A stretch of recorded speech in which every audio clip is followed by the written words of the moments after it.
Wrestling Geeks Alliance. Geek Vibes Nation.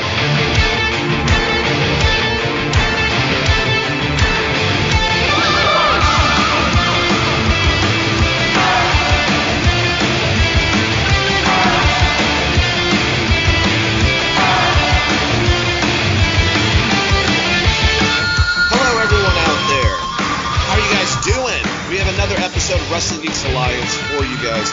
A bi-weekly, weekly show that we do 2 episodes. We actually do 2 episodes per week, not bi-weekly. Getting it mixed up in my other show, Mondays suck, so does not matter. Either way, new listeners, thank you guys so much. Me and my co-host, Christopher Brother Ray Patton, we break down wrestling news. We usually record stuff. We don't do it live anymore, but we record stuff on Thursdays and go over anything that involves NXT and AEW primarily right now, but New Japan and a lot of main WWE style stuff. So news related to that, pay-per-views related to that, and now on Saturdays when we record, usually have the show out by Sunday, we go over Raw and Smackdown and the pay-per-views and news that are part of those things. And good to have you with us. Past listeners, thank you guys so much. We always enjoy you. And I want to, of course, introduce my co-host, Christopher Brother Ray Patton. How you doing, sir? Doing wonderful, man. I got my noon beers, as you like to call it. My afternoon noon beers. And we were going to start the shit earlier, but we just started talking about music for forever. That seems weird, right? So yeah, me and Chris decided that we need to take some steps and provide possibly some music and or movies related podcasts. It would just be fun, one thing I always thought about doing for a podcast, and we tried it a couple times. We probably had to keep on doing it with Geek Vibes over a course of time, but we kind of got discouraged real quickly. But fan casting is always so much fun, whether it be Marvel, DC, or whatever the hell. So I believe on that episode we cast our own. We kind of put together the X-Men films and cast them, and I'm working on a new one. So maybe I'll just do a podcast where I talk about it, and I'll talk like Bob Ross while I'm describing all my characters. Well, your fan casting is great. Mine is I'm not so much as like an actor guy as a whole team guy for good films. A lot of times, I do remember talking about this because I talked about and I can't think of the actor's name, so apologies. But I talked about Tommy from God, what is the 50 Cent show called now? Now I'm fucking spacing, of course. Oh, damn it. He was just on the last episode of Ozark. He played a character, but yeah, who did you say that he could play? I said Guy Gardner. I said Wolverine. I thought he'd be a great Wolverine. Wow. The debate was like, is he tall enough, or is he too tall? And I was like, well, Hugh Jackman, I think it's the same size as him, so you fucking make it work or whatever. Are we still? People are so X-Men into that. fans, or are we still stuck on I think it's a little person thing, because I'm a short guy too, so part of loving Wolverine comes from he's like me. Same as Spider-Man. When you're a nerd, you're like, I love Spider-Man because Peter Parker is like me, right? But it really comes down to people being perfectionists with the comics and how they did them, and loving Hugh Jackman, but realizing that we have a chance to get someone more his size. I don't give a shit. I don't know if you watched the last season of the Ozarks, but to me, Laura Kinney's character, her brother, Ben Davis is the actor. I thought he was perfect, but he's 6'1", and Joel told me no, and he always tells me no if it's someone that goes over 5'10". But sorry, the 2 perfect people to play Wolverine. One's the Punisher with John Berthal, and the other one is Venom with Tom Hardy. I don't know what to tell you. We'll try to figure out something. Yeah, Tom Hardy would be great. I mean, I like I said, I think the character Tommy, that actor would be really, really fucking great. You're talking about Joseph, what is it, Sokora? Yes. Sokora? Yeah. He would be great. There's a lot of characters he could play. He's an inch away from being unacceptable, Chris. He's just 1 inch away from being unacceptable. What is this fucking like? Vince McMahon is booking the movies. No, this is comic book geek perfectionist. Like, well, if you're gonna have Wally West Black, can you at least have him have red hair? What the fuck? I mean, you just give everyone fucking lifts in their shoes and they're automatically taller than the guy. Who gives a shit? You put a 3-inch lift in Cyclops' shoes and he's taller than Wolverine. Who cares? I've watched film. It doesn't like there's ways to shoot this so that it doesn't matter. I've watched episodes of Power, and I definitely in the last season of Ozarks. If they got him and shit, get Amari Hardwick, that could be perfect for Guy Gardner and Jon Stewart. That's a part of the Green Lanterns. He seems like he could play a real fucking big dickhead from Boston. He's got the red hair. I would love. I mean, I guess this is reinventing Wolverine to some extent. I mean, are we just going to go with a Canadian lineage of Wolverine, or are you going to try to do something different, like having a man of Irish descent, for instance, playing Wolverine would be a lot of fun. You could go into like all of the wars against Ireland that's happened. You could even off the Canadians. You could pull in like the IRA and shit if you wanted to, and like some of that crazy shit that happened in the 70s. I don't know. You can only tell us the origin story so many times before you have to reinvent the wheel. And they've done that in comics. They've reinvented the wheel a lot of times. But like, yeah, I feel like he would be, it's attitude wise, vocally kind of being like an asshole. I think he'd be great at it. I wouldn't mind a mouthy Wolverine. Well, I'm just saying that's why kind of Guy Gardner is my peace offering, because he does have certain tendencies, but he's a complete fucking dickbag. There's been parts where he moons the friggin' the rocket, the spaceship everyone else is in while they're in a meeting and he's supposed to be in it. There's parts where he started cussing out Batman and Batman just had it with him, and Batman tries to go for self-discipline but just knocks him the fuck out. Like, he's this loudmouth Irish dickhead. Mark Wahlberg would be actually really good for him. Just, hey, what the fuck are you doing, Batman? What are you doing? I'm confused and I'm fucking angry. And just do that the whole entire time. But yeah, we should. So, this is proving it, man. We've done like 2 podcasts, one accidentally, one on air, about stuff like this. Well, before we move completely along, if you were gonna cast Wolverine and you could go back in time, do you think Judd Nelson would be a great Wolverine? Judd Nelson would be great, but my perfect 2 guys that I think would have been amazing. One of them was offered, and then he jumped off, and then had a lot of controversy shortly after that. But it is oh god damn it, why can't I think of his name? Married to Goldie Hawn. He was in Escape from New York. Fuck, I can't think of the fuck.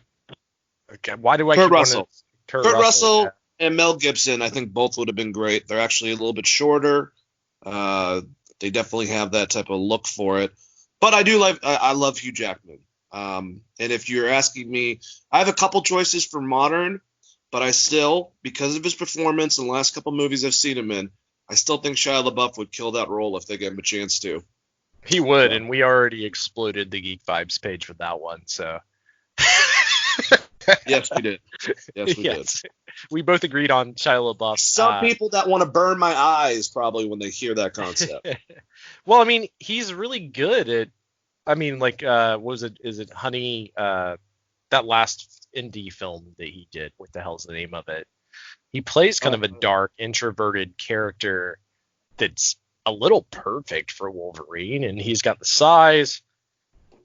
I mean, the hair is not a hard thing. It's great. People are suggesting Daniel Radcliffe because of the exact height, and it's like, I love Daniel Radcliffe. I think he's turning into a good actor and moving away from just being looked at as Harry Potter. But if I can't get Shia LaBeouf on the fucking contention concept, and we're looking at, I'm not gonna be able to look at Daniel Radcliffe and be like, hey, I'm Harry Potter. I'm just gonna fuck you up with my clothes. And he actually's got, like I said, he's gotten better as an actor. He's done some weird films, like that one where he's like the corpse, and Paul Dano is with him. What the fuck was the name of that stupid movie? I can't wait for 15 years from now when Michael Shannon's just Magneto, and then the world will be complete. Well, in casting, I will give a hint that also might set off some people. I cast Denzel Washington as Magneto. Well, when we talked about this originally, I casted Denzel Washington as Professor X, so that's very interesting because I remember us both going. Well, the into reasoning is, and I think Michael Shannon would be fucking perfect for it. I just realized that if you're going to go with the origins of the comic books, you know, to be able to have Magneto have his view on humanity already skewed before the mutants start getting attacked, which everything's based obviously on the civil rights movement. That's what Stan Lee and Jack Kirby did with the X-Men. He's gonna be old as fuck. He's gonna be at the same age as Ian McKellen if we try to use the Holocaust. But if you project it, modernize it, and have, you know, his parents be someone that gets killed during the civil rights movement, you know, in the 60s, and Denzel, he plays off of that. That was my idea and reasoning. Some people really liked it on Geek Vibes, and some people were mad, and I did not care at all. I think Denzel would be fucking great in that role. He played Malcolm X, you know? I mean, there's that too. I mean, as someone that can give a good speech to the other mutants, if you look at it that way, like someone that's going to rally the troops against humanity because he's been scarred by it so much. For being black, for being a mutant, it's relevant stuff, you know? Yeah, like Denzel would be fucking great. When we were talking about it originally, obviously, I like him as Professor X.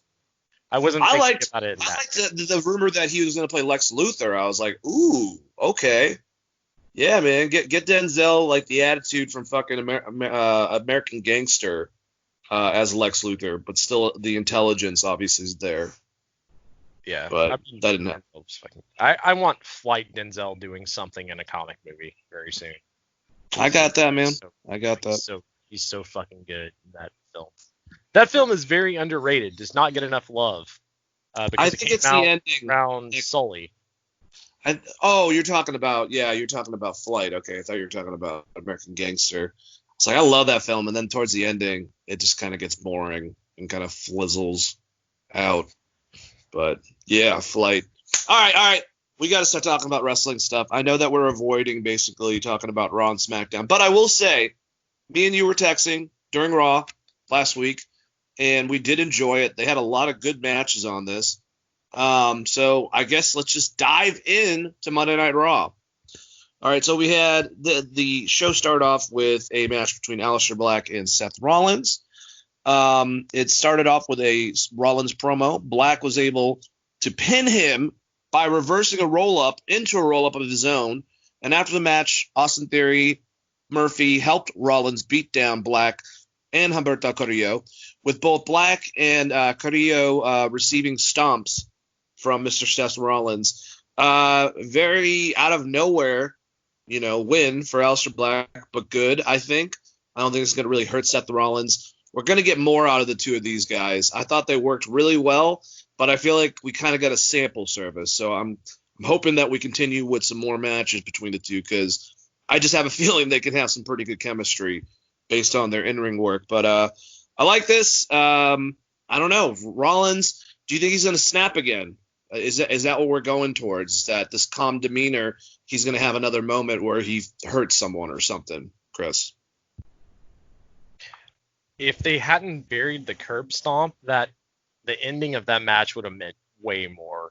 Because, I mean, they basically held Aleister Black down and let him give him the curb stomp.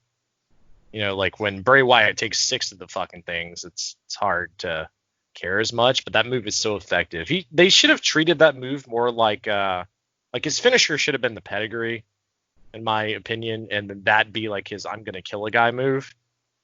Kind of like Randy Orton's punt. But obviously we're now Captain Retrospect or whatever. So it's I like what they're doing. It's interesting, and know that in theory, Kevin Owens should be waiting in the wing to come fuck this group up to help Aleister. If baby faces are allowed to have friends, Kevin Owens would be a good counterpart to take down this crew one at a time and then have a match with Aleister Black, which I'm sure would be fucking phenomenal.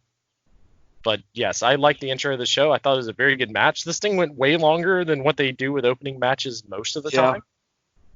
True. And it was very enjoyable. All right, so just to let you guys know, it's like, and I'm sure they might have more leading to it, I would assume. But so far we have two of the guys that's kind of considered the GOATs, the best wrestler of all time. You know, and you have Ric Flair last week saying that Randy Orton will win because he's one of the best wrestlers, blah, blah, blah. Now, Shawn Michaels is backing up Edge, and still the tagline, the greatest wrestling match ever. And the reason why I find this so fucking ridiculous, if we're going to go into the realms of just WWE, we're just saying WWE wrestling, we're not connecting any of the NWA stuff. You know, Flair still has a phenomenal match with Macho Man Randy Savage at WrestleMania, and also probably one of the best showings in Royal Rumble history. Shawn has some of the best matches, period. I mean, the Iron Man match is very beloved.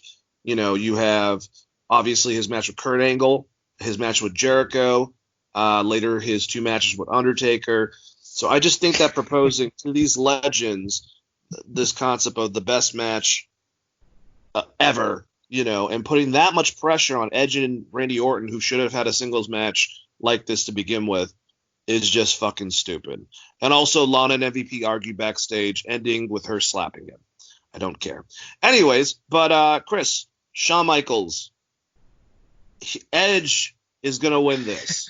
He's going to win the greatest match of all. Do you think that Shawn gave a flying fuck about this? No, he didn't, but he also did not put over that this would be he basically put over his entire career and said, like, this match should be pretty good. Whereas, like, Rick gave them what they wanted. Shawn is Shawn, and he just basically talked about how great his matches were. And I was like, you're going to draw a comparison to some of those fucking things to this? Like, damn, you better hope Okada's invading. Like, Goddamn. greatest match of all time, and Shawn's talking about Taker 1, Taker 2. That's him and Razor. Yeah, like, they're setting the comparison level high for WWF matches. And I mean, like, Flair talking about, like, maybe it possibly could be better than, like, Flair's retirement match, which to me is, like, probably his shining moment in WWF outside the Rumble win, but to me, his best singles match in WWF. But it's not like he was like, yeah, this is totally going to be better than me versus Terry Funk Empty Arena. He didn't say that shit. So this match is doomed from the start. Anytime you go ahead and say something is going to be the greatest match of all time, it's usually a shit fest. So I think they're going to have a good match, but they stack the cards heavy against these guys. And Randy Orton and Edge are both really good performers, but I mean, they're not Okada. You can't say, Okada, go have the best match. Like, if you say, Okada, go have the best match you've ever had in your life, he's probably going to deliver you that match unless the other guy dies. Which he probably would still wrestle the corpse and have a great match. I'm just saying, even within their own company and besides Okada, there are guys. And, dude, I think Randy Orton is a very good wrestler. I really do. I think that when he's on. He's good with his body and the looks in his eyes when he's being devious, and the way that he sells and certain things that he does is very fluid. I think Edge is one of the best entertainers. There's nothing against them, but I mean, you got people on your fucking roster like Daniel Bryan and AJ Styles, who I think should have if they don't have an awesome match and they're fucking screwed for time or are limited for stuff they can do in the ring, I'm going to be pissed. But, you got some of the best of all time on your roster as well. So I don't know what the fuck. Well, here's a question. Do you think they're going to tell the people in NXT to sandbag because it's supposed to be the greatest match of all time? Because probably. There's some shit on NXT that could be like really great. Then there's NXT by itself. Well, I mean, even if you like exclude everything that's happened in NXT, right? And you're just talking about this weekend building to whatever WWE is going to do next week. Like NXT could have like a 30-minute banger of a match very easily with the matchups they have. I mean, even the women's match, like I thought it was kind of like, I hate to say this about Orton's had some good matches, but Edge has like had some classics. I think that I would put up there as like maybe like a 5-star match if you're giving it a Meltzer because of TLC and shit and some of the stuff he's done. Orton has good matches. He's never had that like breakout, like, oh my God, did you see that Randy Orton match today? Like he never really did. It doesn't matter his opponent, like Kurt Angle, whatever. He wrestles that kind of like I said with Triple H, where the opponent is almost more important than the methodical style of Orton or Triple H or. Agreed. So it's just a weird concept to say. I mean, they're just doing this to shit on fans who didn't like their first match, and like I said, I know the booking is terrible because you did the blow off match before the match. So they should have had a cage match know. right now, and then ended with a normal match. Like fucking stupid. I mean, the only thing that would make sense is bring someone up to interfere in this match to put them over and get a rub from both guys. So if like someone like Velveteen Dream comes up and gives them both elbow drops or some shit, then ruins the potential. Like if they start out really hot and they're having a good match and you get all of the big spots right off the bat and someone fucks the match up, so it's the reason it's not the greatest match of all time is because someone fucked with it, and you can put someone over that way, that would be very smart, which it sounds like they may be headed in that direction based on the news you said. I like that idea. I still think, but I mean, then there's Riddle, which obviously you don't want him coming off heelish, but you have Dominik Dijakovic.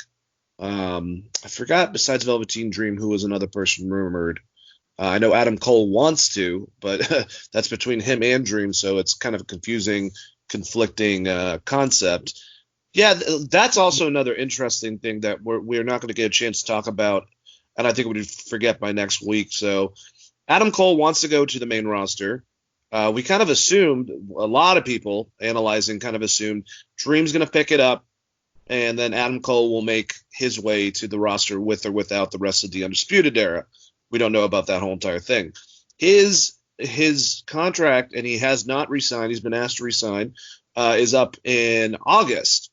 And now it's sounding that his opponent, Velveteen Dream, might be getting called to the main roster, which is great for him, but also sucks that he's never had the World Heavyweight title in NXT.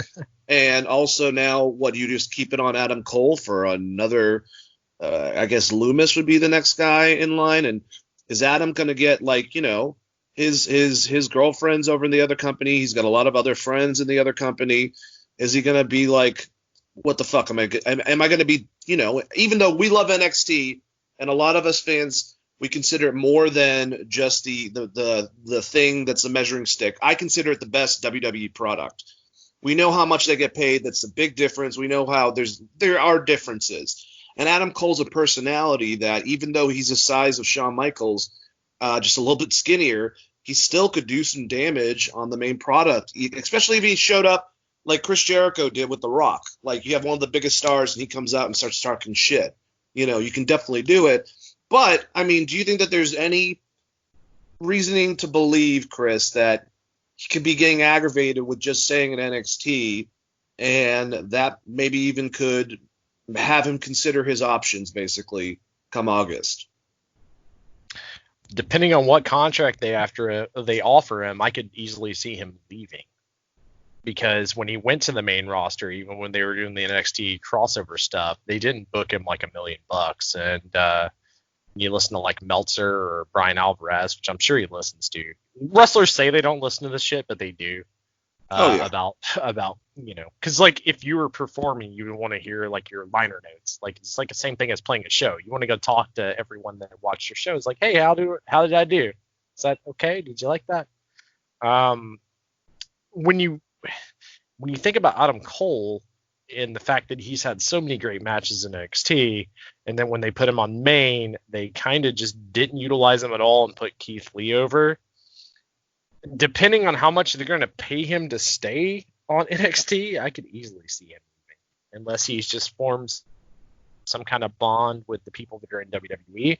I mean, he's a guy that's going to go anywhere and demand, probably AEW, and demand a lot of money and be really, really great to their product, like right off the bat. Like him versus like Neville, the Bastard Pack, or Kenny Omega. Like there's so many other, like he can go have a great match anywhere. He doesn't necessarily need it. And let's look at this for other advantages. Now, I'm not saying this is going to happen. I mean, most likely he'll stay in NXT or he'll get called up. Who knows what the hell's going to happen? Velveteen Dream might win tonight and then just be like, all right, well, that was probably bullshit. But who knows? If there is a chance, there's a lot of reasoning that I think Tony Khan, especially based on whatever WWE offers, like you're saying, might be like, you're worth more than that. His fiance is over there already. You know, some of his best friends he's made in the industry are over there. He's already got a built-in story coming in because, remember, they killed Adam Cole. So they can go along with something like that. And guess what? Unfortunately, O'Reilly, Bobby Fish, because their tag division sucks, and also Roderick Strong are going to go underutilized without Adam Cole. He probably will be like, wait out your fucking contract, come over here. And then eventually you have whatever they call the Undisputed Era as a unit over in fucking AEW. I mean the one benefit of staying where he's at is the travel schedule, but the quarantines fucked that up because wasn't the idea, like AEW is going live to record, right? So they were traveling city to city beforehand, so you would be traveling at least a day there, a day back, or whatever. Whereas if he's in NXT, he's able to stay there. And like, I know that Gargano's like, I helped build this company. Same thing with Ciampa. I would say a lot of it's like, I'm getting paid pretty well to be here, and I don't have to travel as much as these fucking people on the main roster. Like, that shit is brutal. They're traveling 280 days a year. If you're Roman Reigns and you did that shit for 5 years or whatever before he took this little hiatus, and like if you include house shows and shit, that guy worked like 300 days a year. Think about that. Like, normal people don't work 300 days a year at their normal ass jobs, yet less being bounced all over the fucking place and thrown into posts and ring steps, etc. So I think, that's one benefit of NXT, unless they go the route of like, no, NXT is also going to be live and we're not going to do it at this place anymore, which is hard to tell right now. That seemed where they were leaning to before the quarantine and everything. But that's the benefit of, to me, having a recorded show gives you a lot of, especially if you're as leeway in booking prowess. As AEW, you might have to do more pay-per-views, but I wouldn't necessarily go away from the recorded show as far as getting talent. I mean, that's how WCW built their shit up before they went live.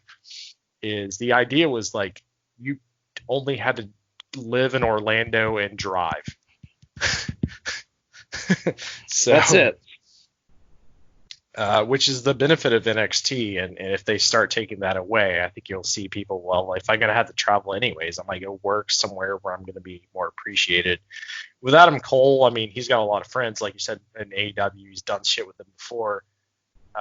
And like we've seen with even someone like Sami Zayn, who's on the main roster, if you're just going to have him fly all over the fucking place and be a manager, he's probably just not going to show up. And that's the rumor, is that he is just not showing up trying to get fired. Like, he's like, I don't want to fucking be here. This is bad.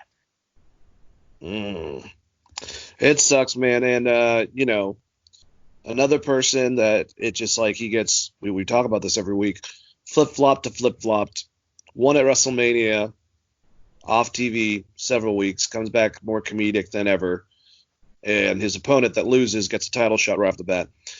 We had Apollo Crews going against Kevin Owens in a U.S. championship match. This was a pretty damn good match, but tomfoolery ended it. Cruz was able to give the first U.S. title shot to anyone he chose, and he chose Owens. Andrade and Angel Garza ran into the ring and attacked both men, setting up a tag team match, because, of course, that always fucking happens, that normal concept. But once again, pretty damn good in-ring stuff. Apollo Crews and Kevin Owens defeated Angel Garza and Andrade. Crews pinned Andrade with a powerbomb.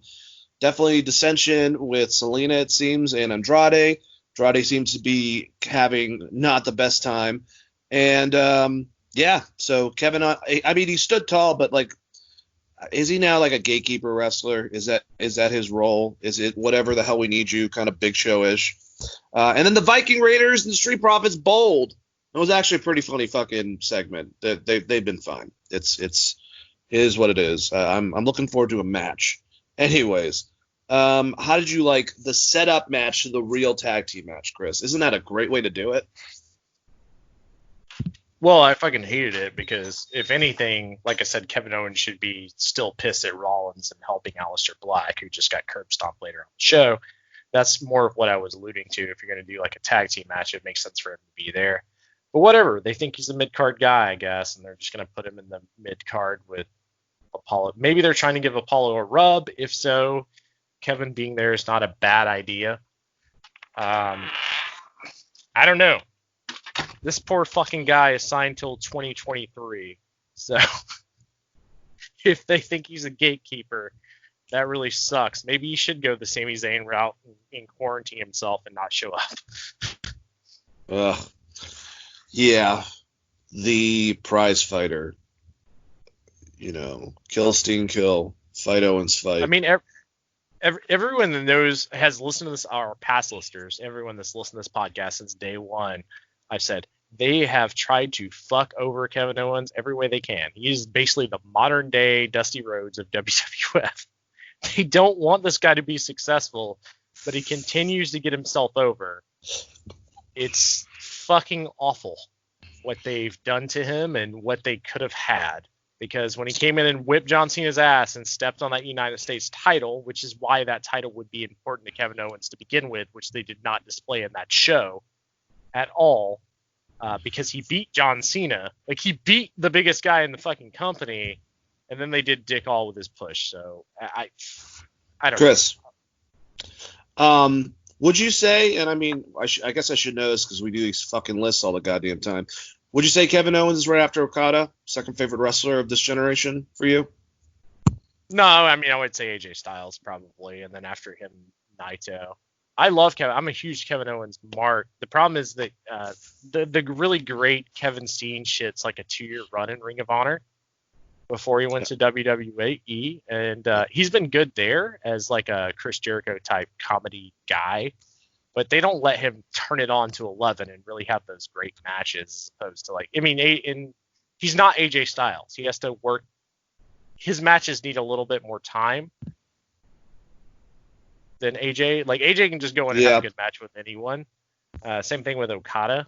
So, I mean, if we were doing like a top 5, I'd probably say, like, right off the top of my head, I would say Okada's fucking definitely number 1. AJ Styles probably number 2, because even when they asked this guy to do ridiculous shit, he's still great. Naito would be 3. I'd maybe throw Zack Sabre Jr. there at 4. And then number 5 would be a toss-up. If I had to throw a WWE guy in there, I mean, I guess I would probably pick Rollins right now. I was about to say, is it Rollins, but you're still kind of apprehensive because of the fact of where they've booked him? Because he's gone down with me too, man. He's so fucking good in the ring. So good in the ring. But it's like, I don't know. I'm trying to get used to this version. I like this more. I'll just give him that. I mean, actual number 5 for me would probably just be Jericho, but that seems like a toss-in, right? Because Jericho's just always great. He ascends my top 5 current wrestler list. He's just in the Hall of fucking awesome. So. He's your 0, but not really a 0, but like your S rank. Yeah. All right. So we had a match with Billy Kay and Nikki Cross. It was pretty short, and Billy Kay beat Nikki Cross with the boyfriend stealer sit-out slam. So weird. So they're on SmackDown normally, but they're the champions, so they can go from brand to brand. What the fuck is Billy Kay and Peyton Royce going to do now that, oh, shit, we don't have that option anymore? I guess that they're going to have, the two of Sasha and Bayley travel, but we'll get to that stuff later on. Rey Mysterio and his son, Dominic, appeared via satellite. Mysterio said he's not sure whether or not he wants to retire and that he'll never forgive Seth Rollins for making the Mysterio family watch Rollins injure Rey's eye.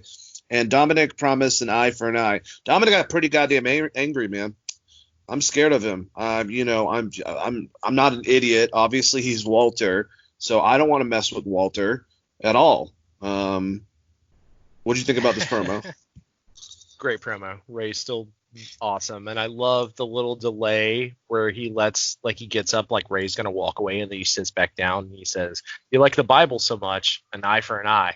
I thought that was pretty great. That's good ass wrestling shit. I loved it, and I hope that they actually let this guy get some wins and do something big with his career, and they keep Ray around because I think Ray's important to WWF. Yep, I agree. All right, well, Nia Jax made fun of the Kabuki Warriors and promised to expose Asuka as a villain at Backlash. R-Truth gained the 24/7 championship from Rob Gronkowski, and guess what, guys? The Gronk is over.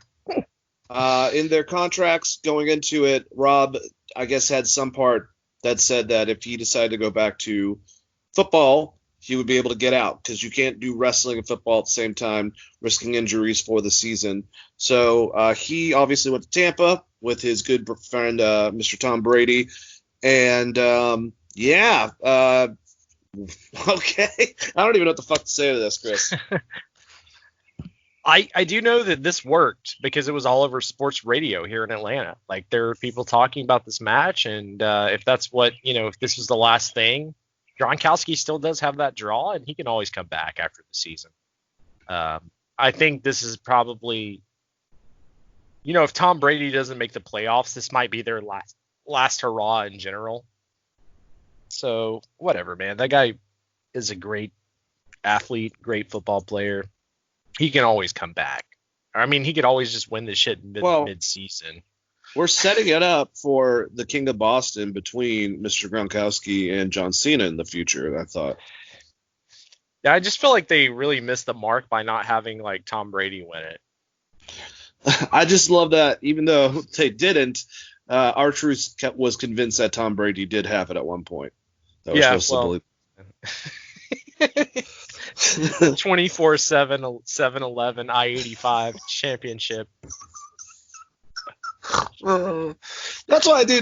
That's another thing. It's like I love R-Truth. Everything that he does in here, he makes gold. But I love how there's still people that complain about Orange Cassidy but love R-Truth. It's mind blowing to me, Chris. Well, they're silly on different levels because when R-Truth's in the ring, he still just does wrestling. Yeah, well, I guess the different levels is that R-Truth brings a ladder to a Royal Rumble match in order to try to win, while Orange Cassidy brings a ladder but decides not to set it up correctly and try to stand on top of it to get the thing. Yeah, but there's other Orange Cassidy things that people don't like from the indies. That's always going to follow him. It's that Jim Cornette syndrome with Kenny Omega or the Young Bucks, where it's like, oh, well, they did this shit one time. It was on the internet, so I hate them. Yeah. Yeah. So, yeah, they are similar. They're both comedic acts, and I would say Orange Cassidy's being booked. Or Yano, man. Except for there's one out of the three of them that could actually be, considered a world champion if he wasn't so goofy with R-Truth. But I love all three of those weirdos. Yep. Yano could be a world champion. I just can't believe, if you look up his record, he's one of the more legit when it comes to actual MMA guys that went into New Japan. That's kind of a creepy, or not creepy, but a weird Well, I concept. mean, from what I remember is they told him that he didn't have like the look to be a top guy, and then he just kind of developed a style around that and made himself a huge star. Yano was a huge star in New Japan, even though Oh yeah, he's not going to ever hold the title because that title is held with high respect in New Japan. But and honestly, if we're going into this, what the fuck is that Bigfoot man, aka Hacksaw Jim Duggan? And we love him. well, Hacksaw was supposed to be the world champion until he got caught in a car with fucking Iron Sheik with a pound of weed or whatever the hell. You stupid jambroni, get in the fucking on you, stupid. All right. His Facebook is, or not his Facebook, his Twitter is still like one of the funniest things to follow ever. His is funny as fuck, and so is Gary Busey. If you want to see some weird shit, go to Gary Busey's Twitter. I once milked a peanut and did not make jelly from it. What? When Brody Lee said that he wanted to leave the company, and it may even have been before this, he started doing this thing where he's like, well, it's Monday, so you know what that means. And now that he's with the Dark Order, like Evil Uno posts his tweets for him and just tags him in it and is like, so it's Wednesday, you know what that means, ... Which is fucking great as far as Twitter wrestling shit goes. Yeah. So I got...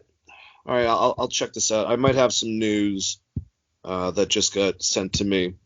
But we'll continue. And when you're responding, I'll kind of try to read it real quick. Anyways, we had the match with Nia Jax. This will give you a good...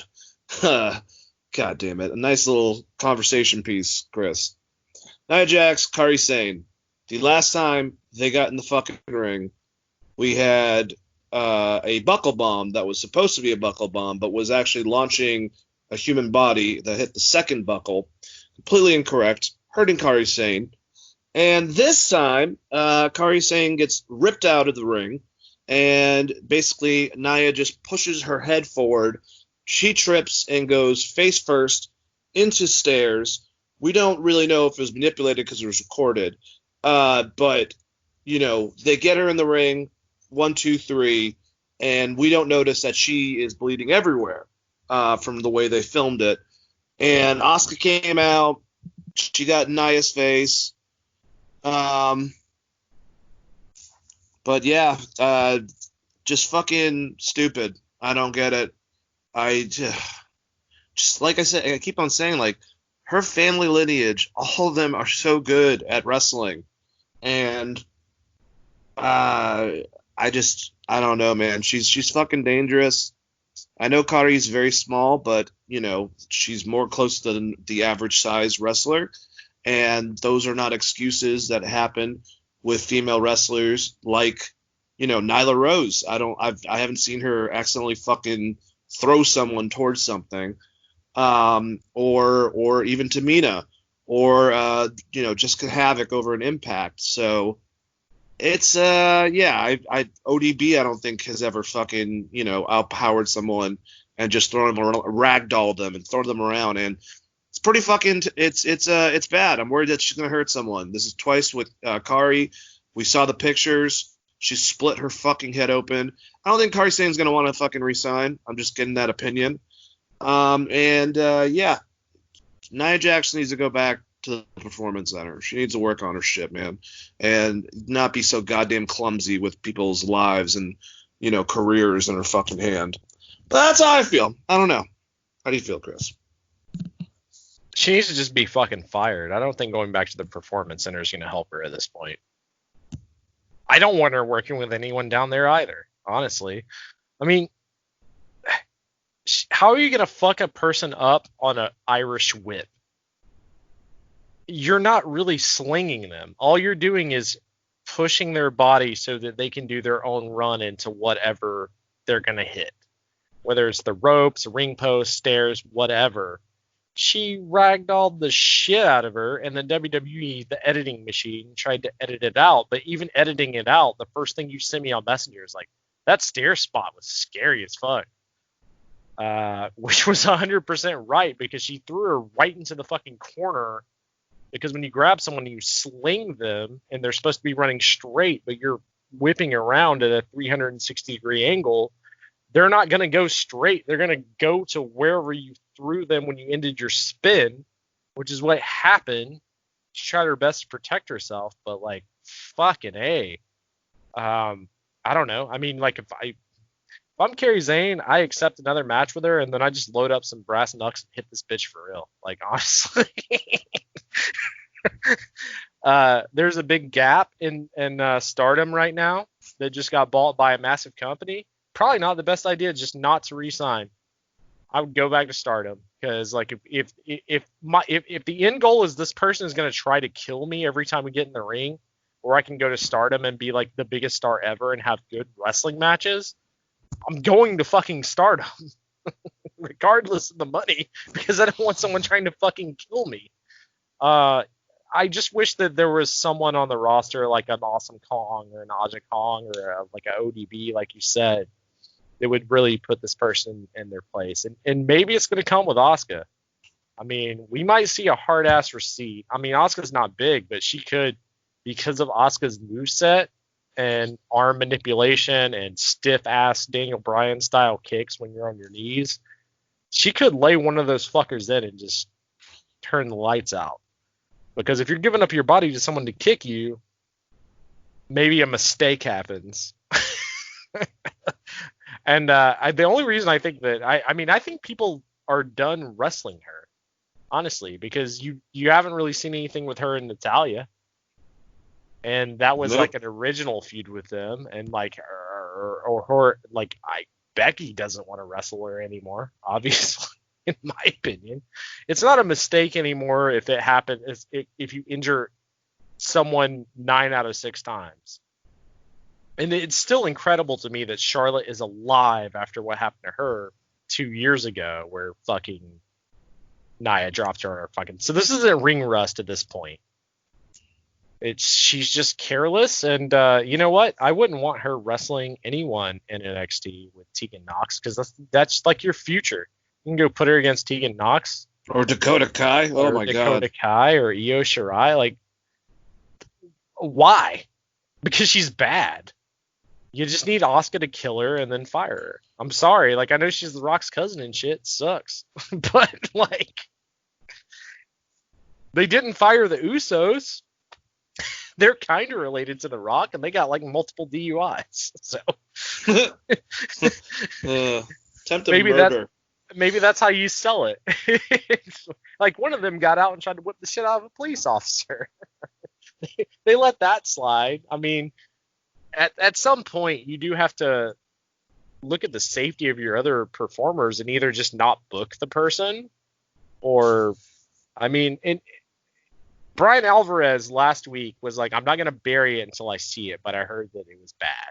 And then when he saw it, it's like, she got thrown so hard it looked like she tripped over something. Yeah, and Brian also saying there's been a couple wrestlers, obviously, or people involved with WWE, not wrestlers necessarily, but obviously he can't give the names for that, were fucking pissed when this happened and when they informed him. So, I mean, he was reporting it before it happened, before it was, we were about to see something. So I believe his sources, and if they work for WWE, I hope that there's some level of outrage of not letting her just get a slap on the fucking wrist because she's The Rock's cousin.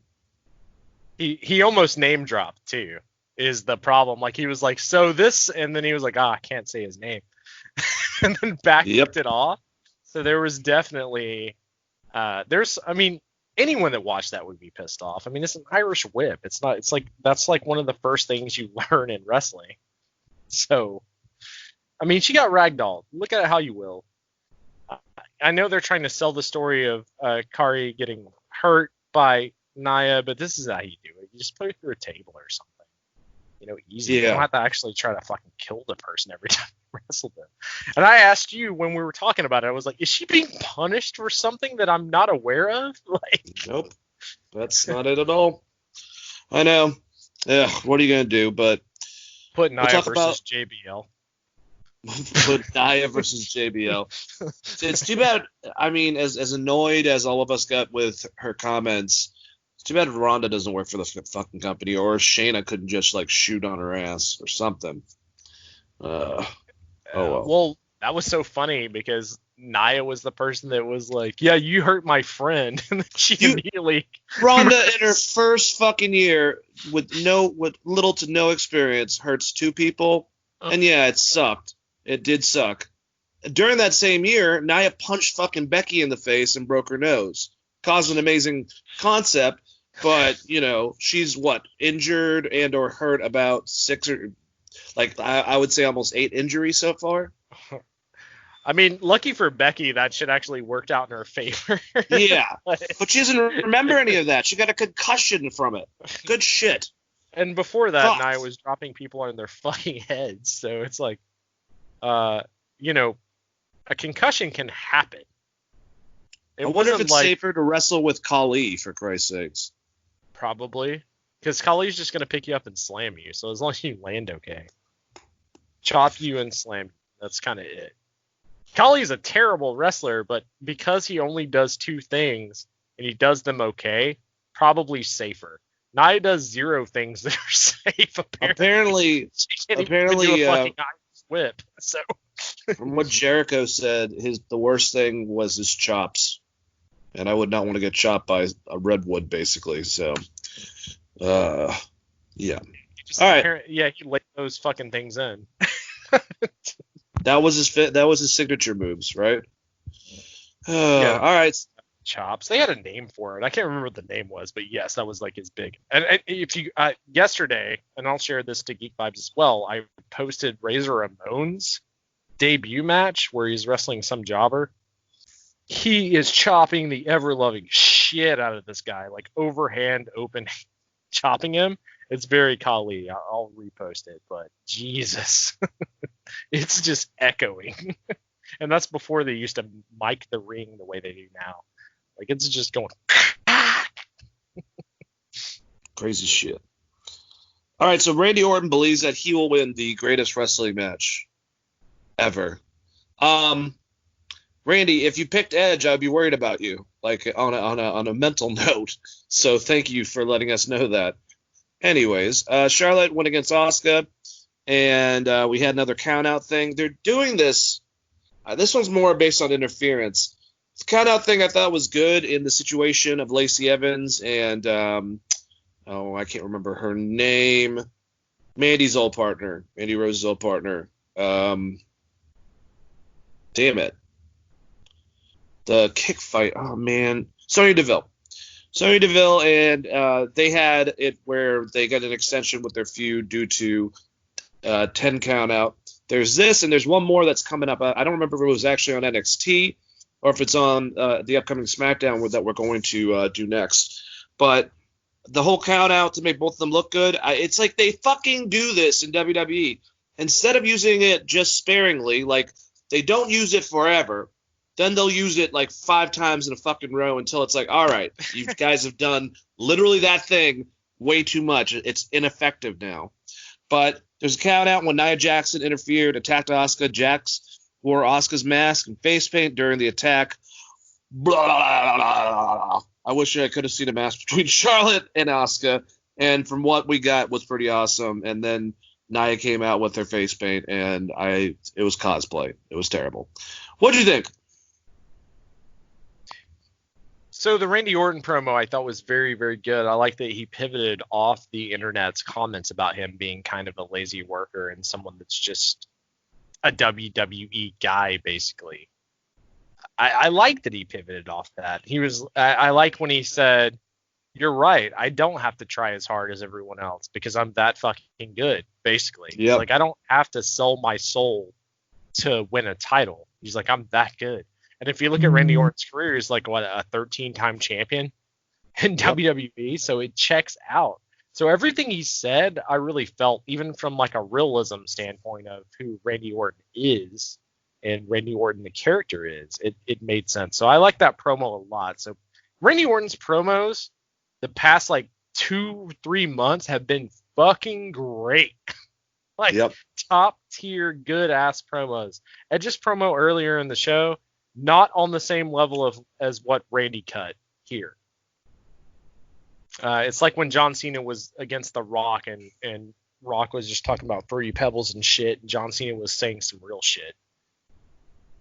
Like where he's like, oh, you just show up via satellite, you're Hollywood, you can't come wrestle. He's like, I'm here every Monday, every Wednesday, every Tuesday, every Thursday, whatever he did. You're like, I feel that. I kind of relate to that. So the same thing with Randy Orton here, where the thing about the realism is like if you just hint it just enough to the personality and how it does affect you, especially someone like Randy Orton, who I do think phones it in sometimes, but he is from a wrestling family. It is a little insulting to be like you're just lazy and you've always been a lazy wrestler, because I don't think that's necessarily true about Randy Orton. I just don't necessarily like him in the ring. But the playing off of that, and some of these internet fans or me and you, for instance, Smarks, I guess, playing off of that was a great promo. It's really, really good. I don't want to overshadow it by not saying it was a great fucking promo. I don't think this match is going to be the greatest match of all time. You sure? But I'm pretty sure. I saw that Okada Omega match. That shit was pretty good. I saw, Jerry Lawler versus Terry Funk and we need it since we've been doing this. I don't know which one next time. Maybe let's do our top 10 favorite matches of all time.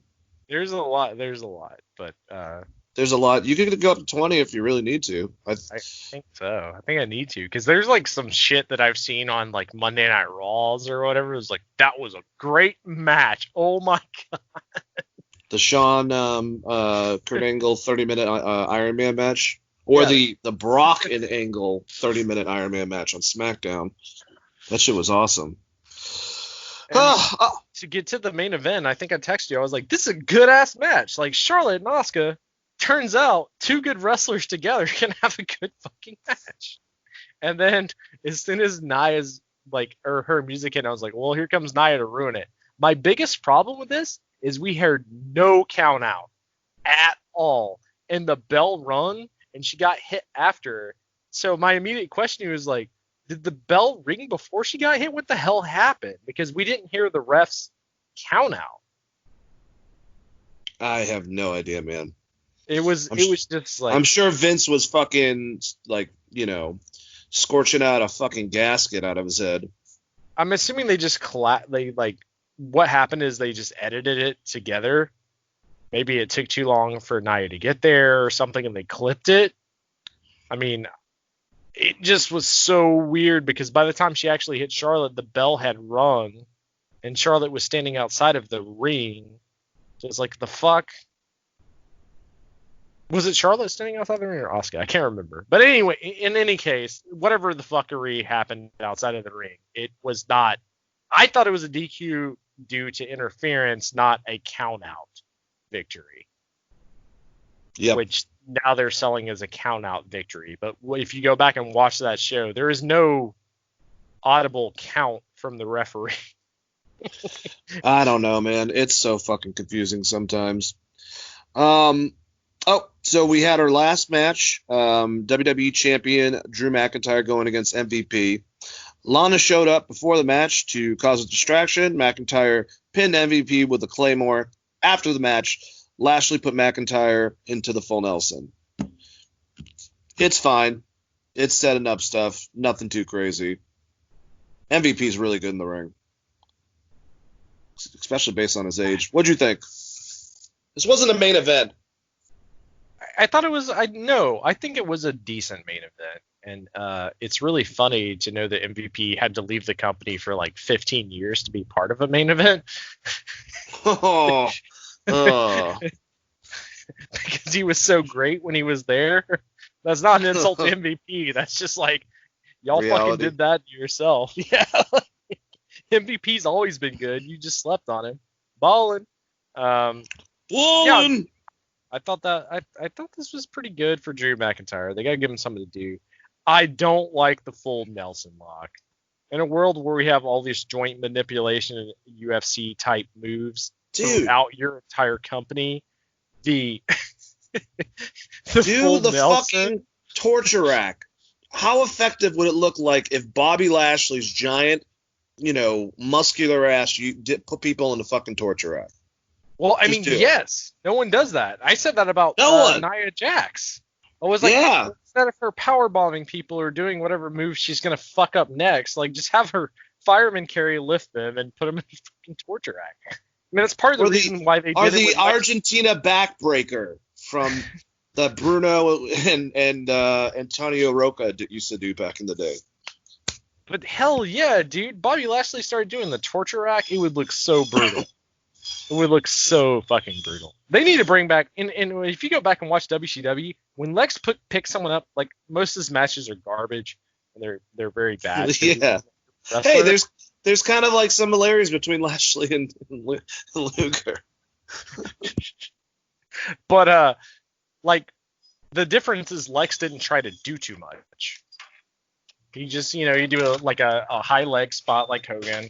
He would do some corner shit, like where he beats guy out of the corner or whatever. And then he just lifted him for the rack, and the crowd would pop so fucking hard as soon as he lifted that person. How can you watch Lex Luger and see that, like, some of your wrestlers are not the best? Why are they not using the torture rack? I'm not saying everyone should have the torture rack, but like someone like Nia or Lashley, it'd be a great move. Yeah. Because it's something that fans haven't seen it ever. You never see anyone get racked anymore. I mean, every once in a while you see someone get like a couple racks and then they throw in like a Death Valley driver afterwards if you watch wrestling. But I know he uses the crossface, or he has before, but if Brian Cage used the fucking torture rack, that would be awesome as a finisher. Well, I think his finisher is going to be the choke out by Taz. Oh, yeah. He's got that now, too. He used to do the, like I said, he used to do the crossface, or a variation, because you can't call it the crossface anymore. I mean, that person's not even a real human. He has muscles where muscles should not exist, and if he starts choking you, you're just dead. You just Think about who should play Wolverine, man. Jesus. He looks like Sabretooth. I think he should play Sabretooth. Oh, God. All right. I love that. I do love that. I really do.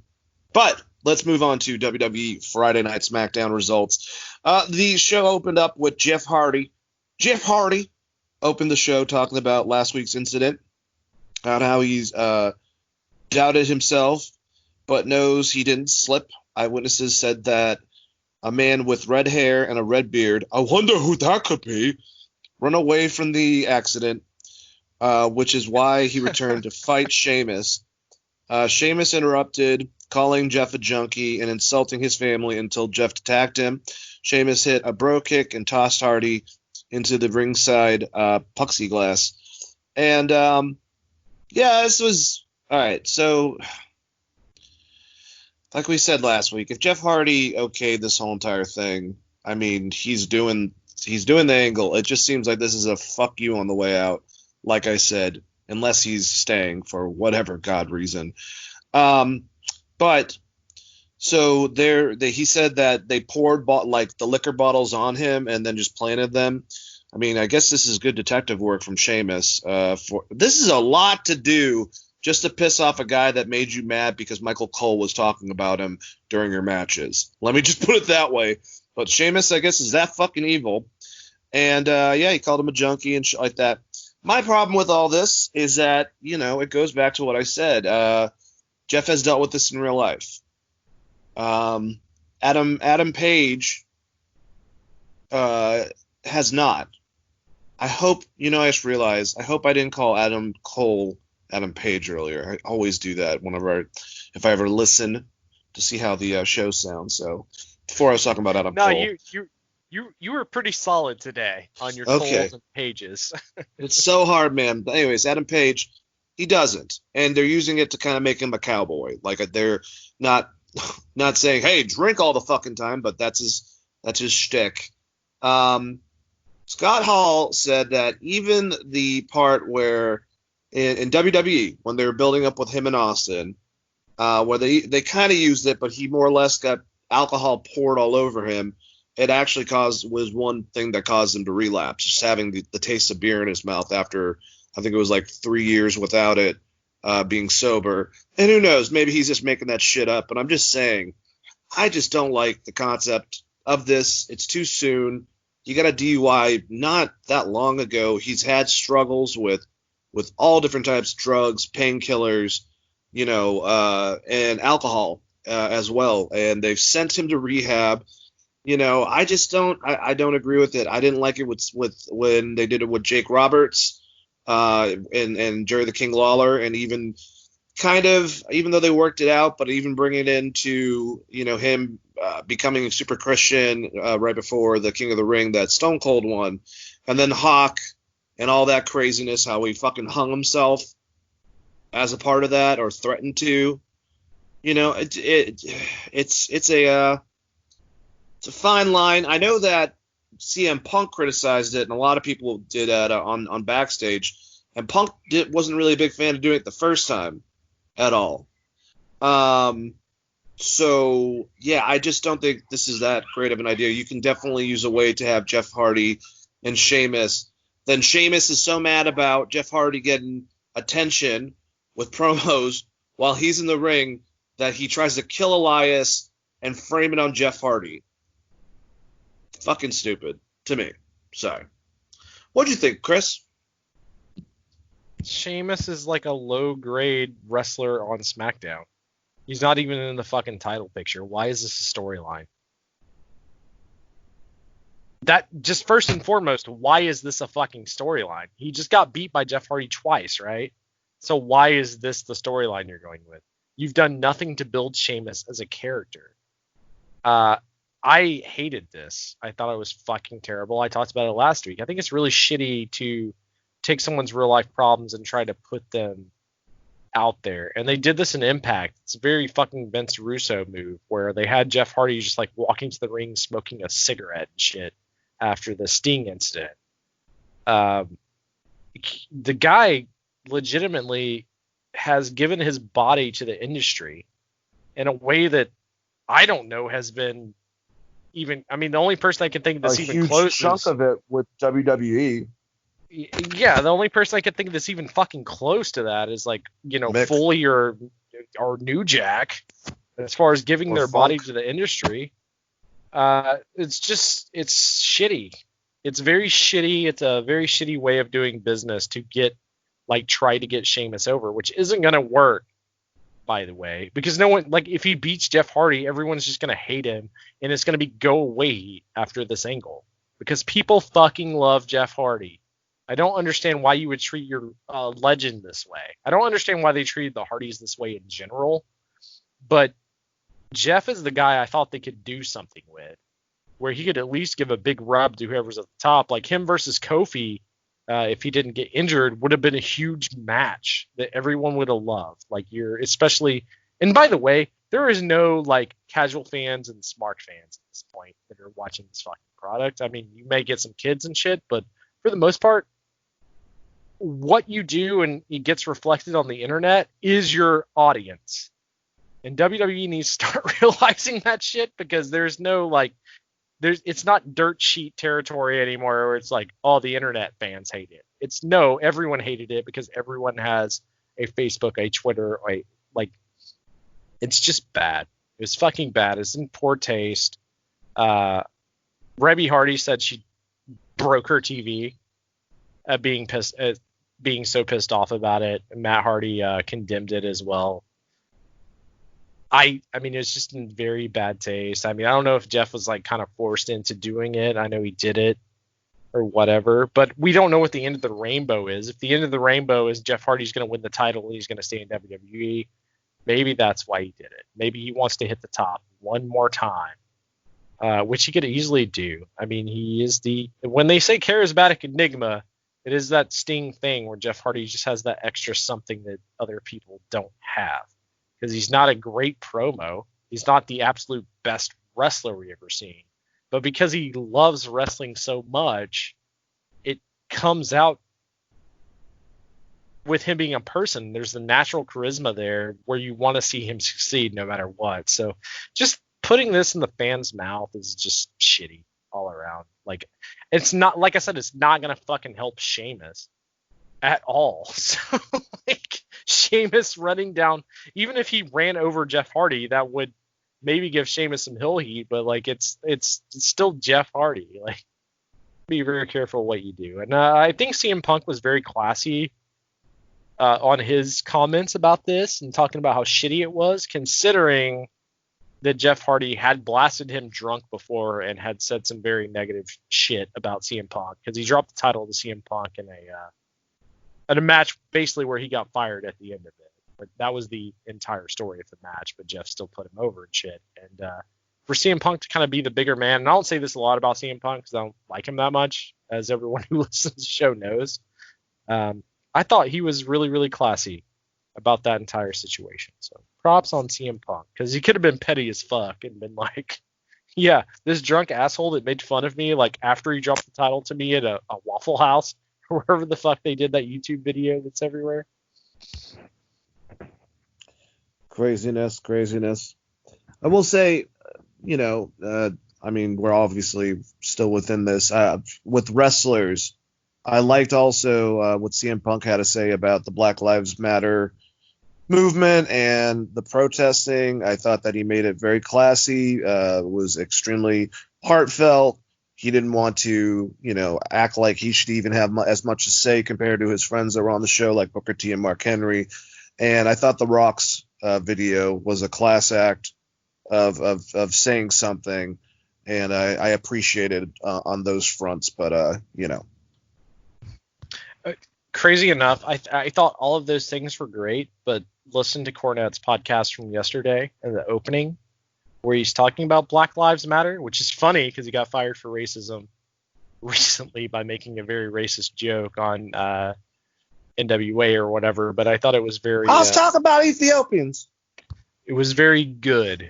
He's just a man of that. It doesn't necessarily mean he's racist. He's just a man that has very bad taste in jokes in getting hill heat. But check that out. Check the Rock's promo out. And also like and subscribe to Matt Ryan for being the quarterback that's donating $500,000 to Black Lives Matter movement and really supporting Atlanta and all their efforts. So, like, if you're from the ATL, Matt Ryan's a good ass dude.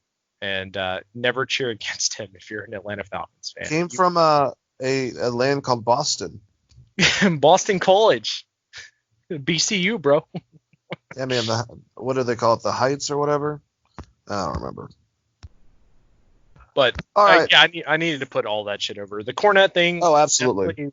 Listen to, because I think there's opinions on Cornette and who he is and his character. The thing about Cornette is he thinks that he is allowed to, because he's doing a character with entertainment, to be like the level of vulgarness, especially since he's supposed to be a heel in most stuff, of like a South Park. But when it comes down to just a fucking white guy saying shit, I don't think he understands that it's not entertainment anymore. It's just saying fucked up shit.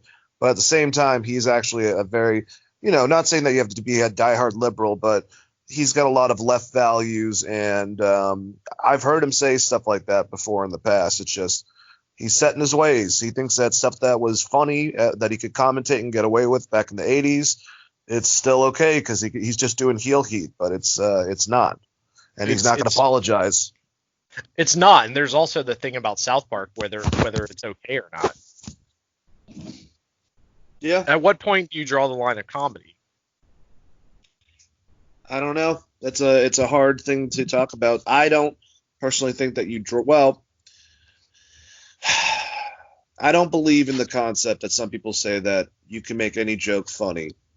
But I do understand comedians having the standpoint that people can be terrible comedians and not be able to make something funny. But there's not a lot of people believe that you should have no boundaries when it comes to comedy. It's just in how you do it, basically. So I think the primary difference is wrestling has disappointed people with race for so long that Jim Cornette saying anything like that in a wrestling show is going to be. I mean, let's be honest. Okay, we have, and obviously, I mean, to an extent, I would say that there is a majority more Caucasian and maybe even Hispanic wrestlers in the spectrum of things. But like the biggest African American wrestlers, Bobo Brazil, because of bullshit within, the NWA back then, and Buddy claiming injury, and obviously knowing it's a work and just working the audience who did not know that, Bobo just said fuck it and said, I didn't get the title, screw it. But technically should be considered. He's one of the biggest names of all time. He obviously trained Ernie Ladd, and Ernie had the Mid-South heavyweight title. Junkyard Dog also had that 5 times. The Mid-South title back when that was one of the big promotions, obviously, within the territories. You have Ron Simmons, who's considered the first World Heavyweight Champion with the WCW Championship. Booker T would win that 4 times, and then a 5th time within WWE. Mark Henry would later win that exact same title, the World Heavyweight title, that shared lineage to the NWA title.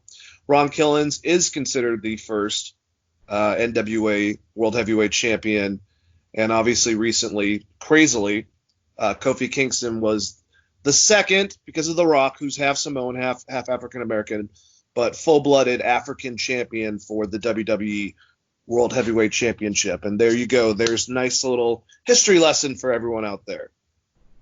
And also, Tony Atlas and Rock Johnson were the first 2 tag team champions for WWE. I don't know who the NWA is, but yeah, the NWA, it may be Harlem Heat, honestly, if I'm going back to WWE. Yeah.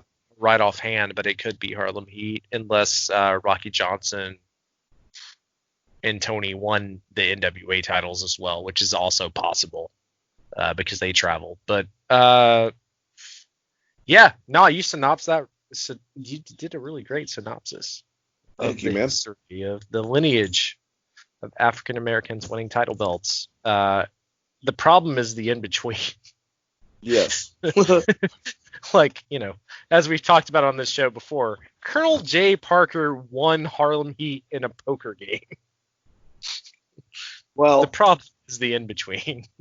And you look at that championship match, and coincidentally, Triple H was looking very Harley Race-esque when, of course, Rick was his manager. He was going against Booker T. That situation's pretty bad. Go back to the 3rd WrestleMania, the big one. You had a match where Junkyard Dog, if he lost to King Harley Race, had to kiss his feet at the end of the match. It's almost a mirror of the same thing. Just obviously years later, with similar aspects of the storyline, Harley wins, and instead Junkyard Dog just beats the shit out of him and takes his cape and crown. That's the only difference. Booker had to fucking suck it up and take another pedigree. Yeah, I think with Jim Cornette specifically, just keep in mind that he is doing the old school heel gimmick, but I don't think that necessarily character. I don't think Jim Cornette is the best person of all time, and he does say some fucked up shit. But I thought what he put out on his podcast was a pretty positive message about everything that's going on. And those don't happen often with him, so go check it out. Yeah, because he's always a character. He's always turned up to 11. He is basically the Macho Man Randy Savage of managers. Oh wow, yeah. He never turns it off. He is always Jim Cornette. Even on these documentaries, he's always going to be Jim Cornette. It's like Hawk. But there's something more there to be said, I guess. And like I said, wrestling in general doesn't get any apologies when you do something fucked up or say something fucked up, because the wrestling industry has been really shitty for a long time. I'm definitely not looking at anyone individually like Ole Anderson or Bill Watts or fucking, even Ric Flair at certain times, Hulk Hogan, fucking. The funny thing is Vince McMahon. The funny thing is Jim Cornette's the guy that got New Jack over by being anti-white. God. OJ was right. 2 less. Oh, and I forgot the greatest WCW wrestler of all time, or at least one of them, Dennis the Worm Rodman. NWO for life. The Worm is a very interesting person in general that we should have a separate podcast about. I want to say, I'm trying to remember. I want to say that the first NXT was Apollo Crews. All right, I'm not going to go into all this. I gave a pretty good little history lesson. I say we move it onward throughout SmackDown. We had the Mandy Rose and Otis. They found King Corbin's crown. Otis took it. And when Corbin got there, he was mad. This would lead to their match. Otis defeating King Corbin by DQ when Corbin attacked him with a chair. Otis more or less no-sold the attack and hit Corbin with the caterpillar. All right, how long is this going to work, Chris? Let's already start making our bets. I like Otis. I think he's great. But him and Mandy, when's you going to screw him over? What's going on with this? Because I thought the video with them at the poolside and her like fantasizing about him was fucking hilarious. I like hearing that they've been good friends since developmental for years, and this is an idea that she had and pitched to Vince. It's funny. But where's the fucking payoff? And do we really think that Otis is not going to like Three Stooge the whole cashing in the fucking Money in the Bank thing? Like, what do you think? I mean, if they want to give the fans a good payoff, he just wins the title and then marries Mandy. And that's your good payoff. And then will forever be remembered the underdog who won the title and got the girl. But it's WWE, so they'll find some way to fuck it up. But this is the easiest storyline of all time if you're just trying to make the fans really like this guy. I would maybe change his gear from the road construction shit. Maybe have like Mandy choose his new ring gear or something. But the idea of those two sticking together, you kind of get into the realm of like a Miss Elizabeth Macho Man. Not that he's going to like be abusive or aggressive or anything, but it does come off because of where Macho Man was in the company as Intercontinental title champion versus like Ultimate Warrior and Hogan. Oh, yeah. And all of these big fucking people. You could easily get that storyline over where he is the underdog. He wins the title. Him and Mandy have a wedding. And then you create your Jake the Snake. You create your heel from there. And don't pick Baron Corbin to do it, but you could pick someone and have a huge story. Now, whether or not they'll do that or not, it's slim to none. I still do think he's just going to give that Money in the Bank briefcase or whatever to Mandy at some point, and then she'll screw him over, which is a different way to do that storyline. But you know what? People fucking love positive storylines too. And for him to be the bumbling, kind of goofy baby face who makes it to the top like a Rocky Balboa, that's not necessarily a bad thing. And if anything, that company should look inside themselves and see how well that worked with Drake Maverick. Yeah. Underdog baby faces are what everyone is rooting for, especially in today's society. People want to see motherfuckers succeed.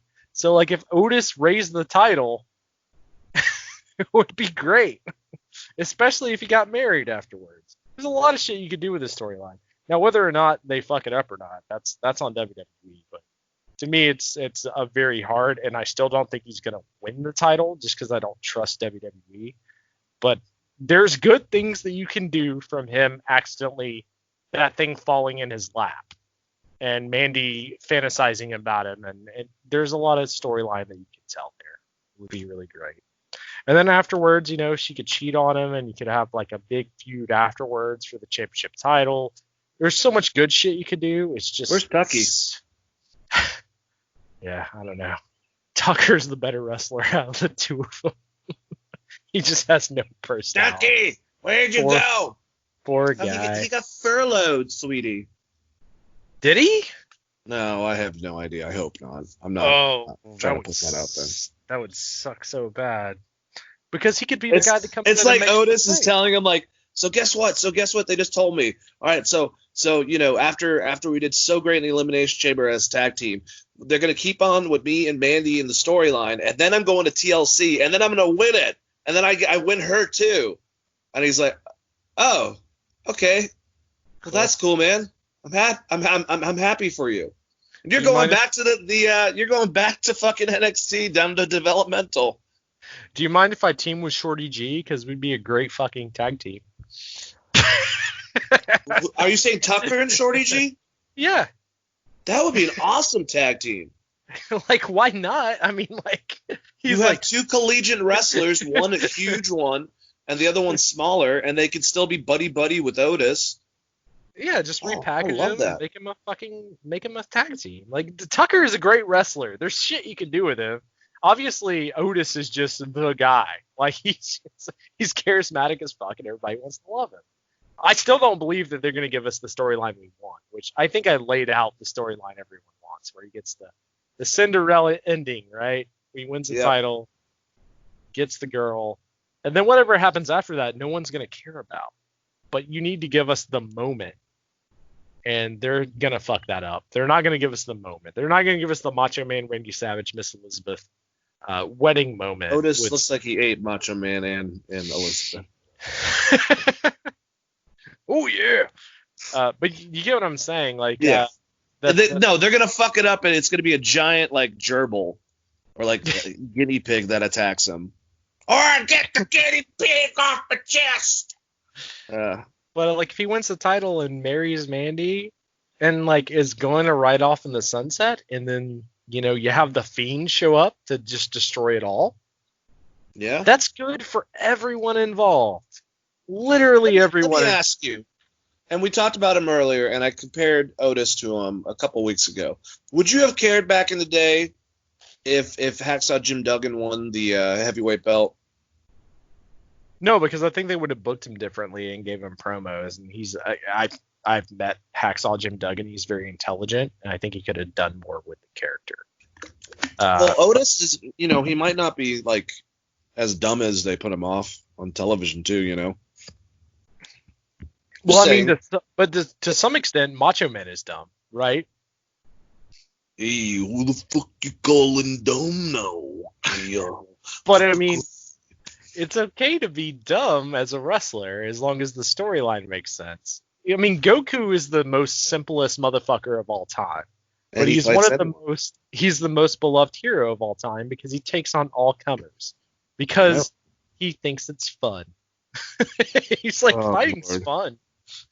Which is why I liked when they were doing that with Finn Balor. I was like, I wish they would just, like, a wrestler that had that storyline of this is why I'm here to fight people because it's fun would be a great storyline. Because it's so pure of heart. There's something so great about it. And Otis nails a lot of those personality traits of a Goku, for instance. So just book him like Goku. Read some anime. It's easy. Or just watch Dragon Ball Z. It's not that hard. Dragon. Who wants it? Anyways. All right, so throughout the show, Miz and Morrison hid in a van and played pranks on Braun Strowman, including giving him a shaken up drink and trying to slime him by getting Kayla Braxton and then actually vandalizing the shit out of his car just for the fuck of it. When that didn't get a desired effect and they, damaged his car, Braun found from asking people that were there, and if you're Braun Strowman, if you go up to anyone and say, hey, have you seen blah, blah, blah, where'd they go? They're probably going to fucking tell them, so really intelligent. Found their van, and, pushed it over. So they were trying to go for like an old school sketch. With the ones back in the day, Braun looked like a monster. This is back in 2018 where people were like, wow, Braun, if done correctly, could be like one of your what the hell's the word? Like more of a spectacle wrestler, kind of monster, but like not Taker or Andre, but like that type of concept, and can be like, something so people can go against Braun Strowman. It's a big deal.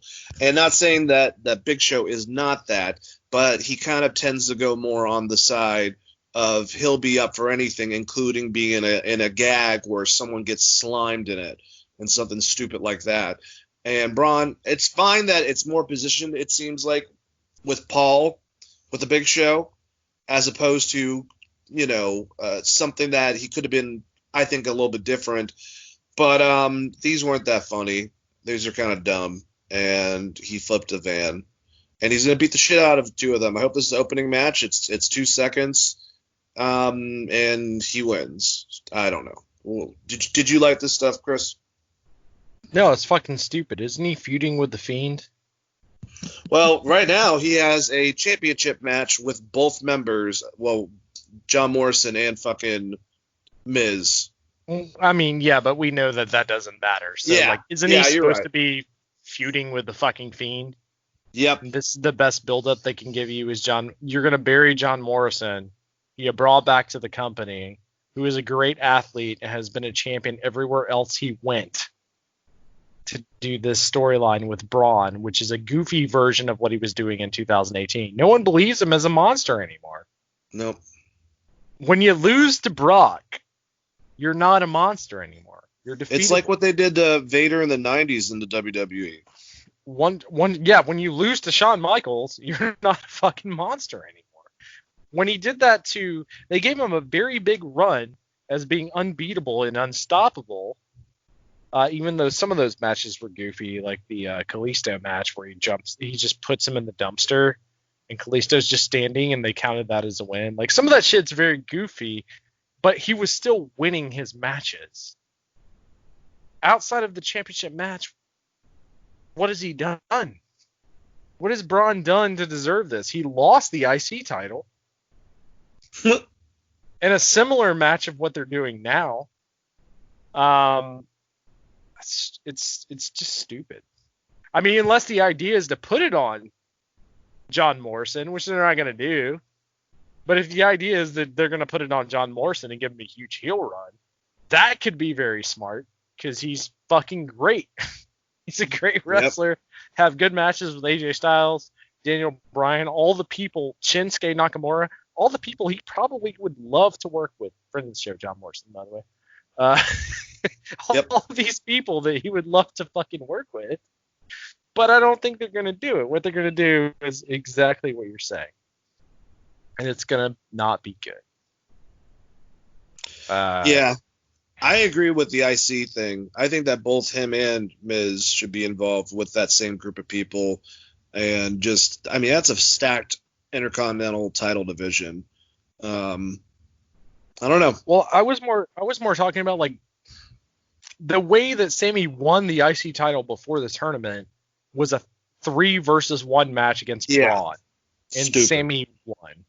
So, like, 2 months later, we're doing the same storyline. Yeah. So, in theory, John Morrison should just win this fucking title belt. Unless you're going to do something cool with The Fiend and turn Brock into an absolute monster. The biggest problem with Brock as an absolute monster, which AEW doesn't have this because they have a lot of smaller wrestlers, is that Braun's not even the biggest guy on their fucking roster. Like, look at Drew McIntyre. Yep. He's like 7 foot tall.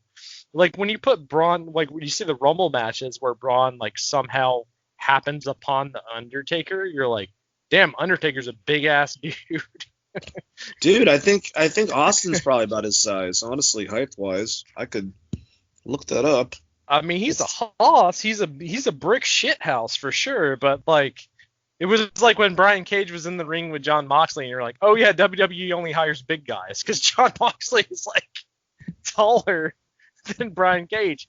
Not as built, but it doesn't look like a matchup that's, like, impossible for Moxley to win. I was wrong. So Braun's 6'8" and Austin's 6'2". So I was wrong about that. But Braun's, like, that's a very lenient 6'8" because legit Undertaker. I mean, what is all of their heights? Because this is build heights and build weights. You know what I'm saying? Okay, well then Undertaker's 7'1". Andre was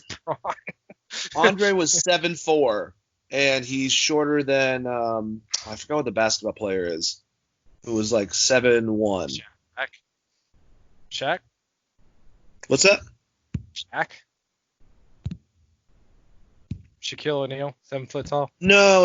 It was Andre the Giant and Bill Russell, I believe. Oh, Bill Russell, yeah. I'm thinking of. I just thought Shaq because Shaq's been involved in wrestling, and he's also legit 7 foot tall. Can fit soda cans in his shoes. Such big feet. There's like a picture of Andre with Arnold Schwarzenegger, and it's him and a basketball player. God, Arnold's like 5'6", so that probably looks hilarious. He looks like a baby doll. Yeah, I'm a very fit baby. This is wonderful. I don't even know what to do right now. Wilt Chamberlain. So Wilt Chamberlain was 6'2", and Andre was always billed as 6'4", and he's actually shorter than Wilt. So he's actually around 7 foot, I would say. But everyone had like a build height that was way fucking taller. Oh, you mean Andre was 7'4" and Wilt was 7'2"? Well, no, Wilt was billed as 7'1" in basketball. Okay. And Andre Which was is always legit. built as 7'4", and he's actually a little bit shorter than Wilt Chamberlain. So the height they gave him was not as truthful. Let's just say. Well, that's like back in the day when The Rock was 6'4", 280 pounds or whatever, right? Yeah. You're like, I mean, I believe he's 6'4", but I don't necessarily believe he's 280 pounds. Yeah, Then he dude. had- I don't know. Then he had that boob surgery. That's why he wore those shirts all the time for a while. Steroids are a motherfucker. You don't like to talk about it, but it happens. Makes your titties do weird things. What else? Makes your titties do weird things? Never mind. I'm not attaching it to the next part of this because that would have been creepy. I forgot what was next. We had a match. We had a God damn it, a match between Lacey Evans and Sonya Deville. That's why I stopped myself. Anyways, but Well, good for This- you for recognizing that would be a very Well, fucking bad idea. I made the statement and then scrolled down and was like, oh, okay, never mind, that doesn't work. But yeah, Lacey defeated Sonya. I believe the week before that, Sonya beat her, so it looks like we're going to be having these ladies have some matches. But this was actually a pretty fucking good match. Very hard hitting. I think both of them are getting better and better in the ring. I think that Sonya's really gotten better on her facial expressions, but they just beat the living shit out of each other. And Mandy Rose appeared on the video screen to distract Deville, leaving her open for Evans' woman's right. Boom. That's it. Winner, Lacey Evans. But yeah, like I said, I did like this match. What'd you think, Chris? I thought this match was very good, and it seems like someone has taken Lacey under their wing as far as wrestling goes, because she has gotten so much better in the past 6 months. Where Assuming Natalia. I was burying her when she first came up. I was like, it's too soon. She's not ready. And I wasn't wrong. And I also hated the gimmick, which I was not wrong about either. But as far as her in-ring work and shit, she has gotten leaps and bounds better. It just may be too little too late for what they're trying to do with her character. But this match was pretty solid all around, honestly, for a TV match. Exactly. We had a bunch of those, I think, last night. Renee Young, and actually on Monday Night Raw as well. We kind of expected on NXT, but Raw and SmackDown were able to provide that. Renee Young hosted a face-to-face confrontation between Intercontinental Champion tournament finalists Daniel Bryan and AJ Styles ahead of next week's match. And Bryan convinced Styles to give Drew Gulak an opportunity tonight. I love their back and forth, man. I thought both of them were on their A game. Daniel Bryan's a better promo than AJ, but AJ's got a lot of swagger to him, like he doesn't give a shit. He plays a heel really well, or this cocky arrogance to him. And they basically got borderline political with Drew kind of criticizing certain things about AJ's character, how they're so they're opposite in philosophy, they're opposite in this. And AJ goes, yeah, I'm not like you. I don't expect handouts. And, just criticizing, giving him shit. Basically, when it comes down to it, AJ doesn't think that, I guess Daniel deserves it because he went against someone that that already went. I think it was his philosophy behind it. And Daniel thinks that AJ taking a bye was a pussy move, basically. So this is honestly, I mean, I don't think Daniel will ever be to the level that he was a couple years ago because of his injuries, but he still performs at such a high level. It's honestly probably the two greatest wrestlers in the company. Going for the IC belt, you have one side who has never ever gotten the IC belt. He'll actually be a Grand Slam champion once he gets his title with AJ Styles. And then you have the other who really brings prestige to the IC belt. In the past, it's always worked for him. So I really don't know who they're going to pick. I like that aspect of it. I liked even that Drew Gulak got a win over AJ in the match that they put together. You know, it's going to take him off his whatchamacallit. It's a good win, by the way, for Drew Gulak, obviously, who's now staying with the company just like Drake Maverick, if we didn't note that last time. But I think that it's a smart move. I don't think it's going to hurt AJ, basically. I think he can get a lose, and even if he wins next week against Daniel Bryan, it's still not going to affect my brain differently or anything like that. But looking forward to the match. I like the setup. I like them kind of going at each other. There are a lot of differences between both their mentalities, and I think that they're going to have a good in-ring. I don't know how the fuck they could screw this match up, Chris. But then again, I've said that before in the past. Yeah, I mean, me and you both said that about the Daniel Bryan Bray Wyatt match, and then Daniel Bryan pulled two good matches out of him. So AJ Styles should be pretty fucking good. Apparently, Daniel Bryan doesn't give a fuck what the company asked him to do. He's like, no, turn that dumbass red light off. Let's have a good wrestling match. One thing I forgot to say before you continue that I almost forgot is that Daniel Bryan said that if he wins, which who knows if he does or not, he's going to start doing what Cody's doing with the 24/7 title and start defending every week, which is even crazier because I could still see Daniel winning, even though I kind of am going more towards with AJ.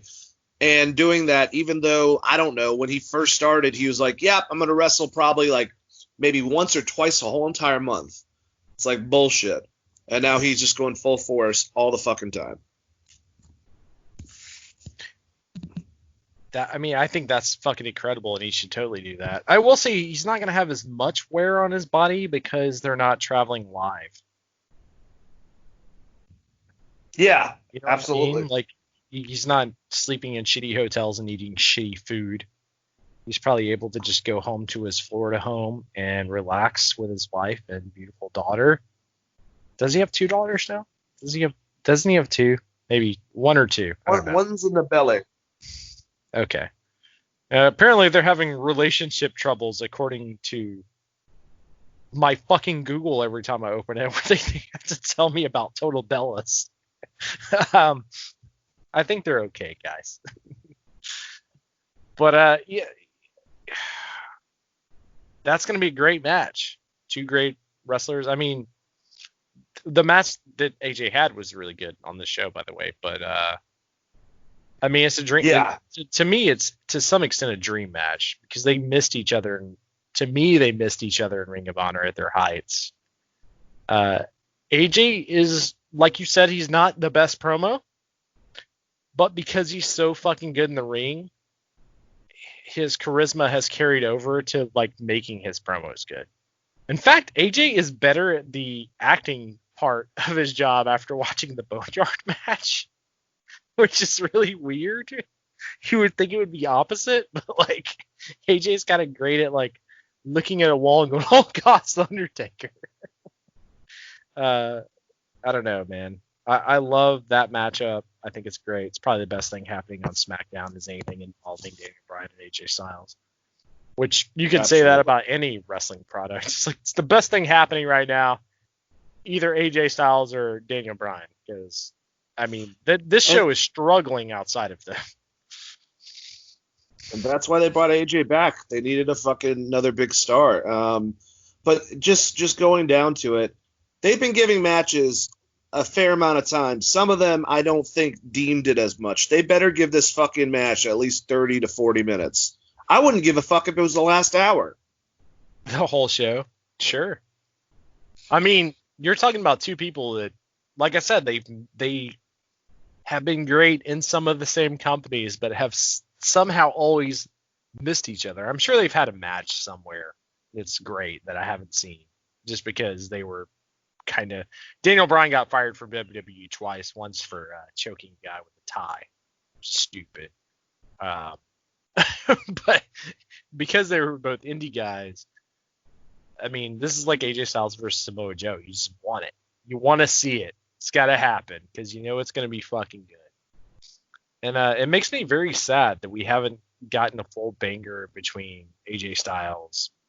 And in my opinion, like full banger meaning like NXT quality match of like AJ Styles versus Kevin Owens or AJ Styles versus Sami Zayn. I feel like you've missed the boat on things people want to see. Yep. I agree. All right, so Jeff Hardy versus Sheamus is officially announced for Backlash. We had the New Day and Shorty G going against Shinsuke Nakamura, Cesaro, and Mojo Rawley. Where Mojo came from in this equation, no idea. He just showed up in a promo. Mojo fell to the Midnight Hour. Oh, yeah, he'd take the loss. That's why. To take the loss for the team. I didn't care about this. I don't really like three-on-3 matches. I understand they were trying to elevate Shorty G. I understand the New Day. And the promo that wasn't jotted down on this review that I now remember, how like they were Nakamura and Cesaro were calling him short. It's like, can they have a fucking part to help out Gable because I refuse most of the time to call him by that other than fucking stupid name, where he's getting crap for it, and then like Ricochet, Cedric Alexander, who else? All these guys that are fucking wrestling that are the same exact goddamn height just walk by while they're giving him shit, and they just keep on going after. Like, at least, I don't know. This is stupid. I really like Chad Gable. I love your idea of putting him with the other guy in Heavy Machinery. Tucker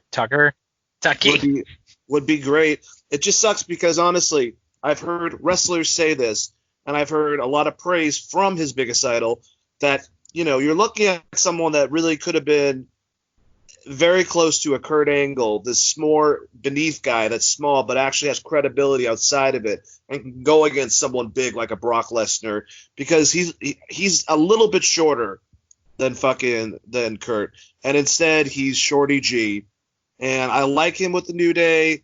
I don't like what they're doing with Shinsuke. I've made that apparent very many times. We've said the same thing about Cesaro, and Mojo just joins the bunch to take the pin.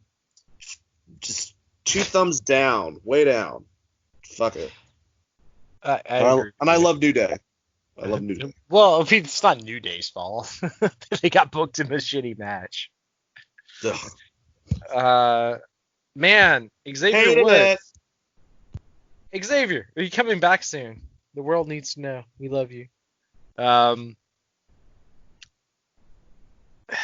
Yeah, no, I think you nailed all the points. It's bad all around. I guess my question coming out of this is like, when's Gable's contract up?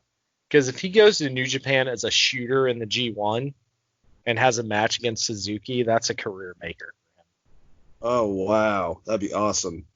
You know what I mean? Like if he goes against like a joint manipulation person like Zack Sabre Jr. or Suzuki or like one of these cats in the G1, like that's where he is fit to be as a former Olympian. Even him and Tanahashi. Well, yeah, I mean, he can have great matches with anyone, but I mean, like the storyline itself, like Suzuki being the original badass, ass-whipping, original MMA guy, right? Versus like this amateur wrestler. That's how you sell that in Japan. It's going to be fucking great. And the fans don't give a fuck if you call him Shorty G or not. They're going to look at his past accomplishments and be like, this guy, he's going to wrestle his ass off. It's going to be very, very good. I mean, they tried to bury Jon Moxley on the way out, but when he went over, it was like, oh, this is a huge fucking deal in Japan. I feel like he, like, out of all the people we've talked about, except like Anderson and Gallows, because the roots there are so fucking strong. But someone like Chad Gable going over to the G1 or some shit just as a surprise entrance would be a huge fucking deal, especially because they lost Lance Archer. Moxley's going to be done. You need an American guy. I don't know when his contract's up. Like I said, I don't know when Gable's contract is up. But if he can just ride this shit out and go over there, he's going to be a huge deal. He's so good in the ring. The storyline with I mean, they didn't want to go with the obvious storyline of it being like him being Kurt Angle's son or whatever, but that was the storyline they probably should have went with, even though the storyline was super dumb to begin with. I have appreciated that I've seen Jason Jordan on TV recently. So, American Alpha was such a good tag team. Man. Why did they break Sucks, them up? man, because I have no clue why the fuck they broke them up. They were one of the best tag teams that's been in NXT, period. They were like modern Steiners. Yeah, they were the awesome. Modern Steiner brothers. Like, why? Or even, I mean, I don't think it's a bad comparison with Team Angle either, with Charlie Haas and Shelton Benjamin. They were just a badass grappling, both Olympic wrestlers. I don't know. Man, they fucked this guy so hard with the Shorty G shit, making him wear baggy fucking Kevin Owens shorts. I'm like, what the fuck is that? It's pretty ballsy. I'm trying to find out. Ballsy in a bad way or a good way? Like, as in balls, they dropped him on Shorty G's chin and was like, yeah, except he's nuts. Except that, just terrible. Like a game of Halo, Like, it's so bad because the guy is so fucking good. And I mean, he's not just praised by our podcast. Like, everyone knows how good this cat is. Yeah, dude. So I would say you could miss on it. Like, it's. When the fuck is his contract up? I'm just trying to find that information out. Yeah. Ugh. Another problem with them not treating it like a real sport is giving these contract details and trades and trade updates would be something fans were super into on your Twitter, Facebook, YouTube, etc., where you could do news alerts and all sorts of shit, because their contract's going to be up no matter what, whether they leave or not. But you can still build storylines around it, just like football and hockey, etc. Because like right now, especially with the quarantine, you get weird shit in every sport where it's like, well, the players didn't play for 6 months, so are we going to pay them for those games or not pay them for those games? Which is very interesting as a sports fan. It's like, well, are you going to fuck the players or not fuck the players? You could build a whole storyline just out of that, which WWE is not that. They've, luckily, the guys that are still there have been paid. But you get what I'm saying. Like, there's so much you can do by releasing that contract information. And also just put your nuts out there and be like, yeah, we're paying him $2 million. Brock Lesnar's getting paid $5 million, motherfuckers. So you want to match that? Yeah, and honestly, you hit the nail right on the head, though, that's definitely something that WWE would not consider. That's something, and I mean, as much faults as either of these guys have, especially Russo, that's something that Russo would think of. That's something that Bischoff would think of. That's something that Paul Heyman would think of, because it does kind of you bring some reality towards the product. But it's sports entertainment, Chris. Jeez. I mean, I think Khan's going to think of it because they own the Jacksonville Jaguars. So I could see that happening for sure. The immediate answer to this is eventually they're going to have a contract situation with someone like Kenny Omega, and they're going to do the CM Punk storyline where he's going to leave, he's not going to leave. They're going to do that because they do classic wrestling storylines that people like. How WWE fucks up their own shit that they incidentally booked themselves in to begin with is incredible to me. You have two separate brands on two different TV stations. This should be easy. This should be very easy for you with trades and all sorts of crazy shit you could do. Having GMs and like we talked about, Jack Tunney, not necessarily a Triple H, but let's say a investment head or producer from Fox and a producer from USA, whether they're actors or not. There's so much you can do with that. It's silly. They don't utilize all the tools around it. How about we have two guys that dress up and act like Jack Tunney, but for both shows? I mean, is the Ghost of Macho Man going to elbow drop both of them? Because that'd be great. Jack Tunney. Jack Tunney, I'm going to elbow drop you. Yep, that's going to happen. Or you can Vader bomb Gorilla Monsoon. Jesus. Good. Remember when that guy asked Undertaker if wrestling was fake and Vader slapped the absolute shit out of him 7 times and got arrested? Some craziness. All right, so the women's tag team championship match, the last match, Bayley and Sasha going against Alexa Bliss and Nikki Cross.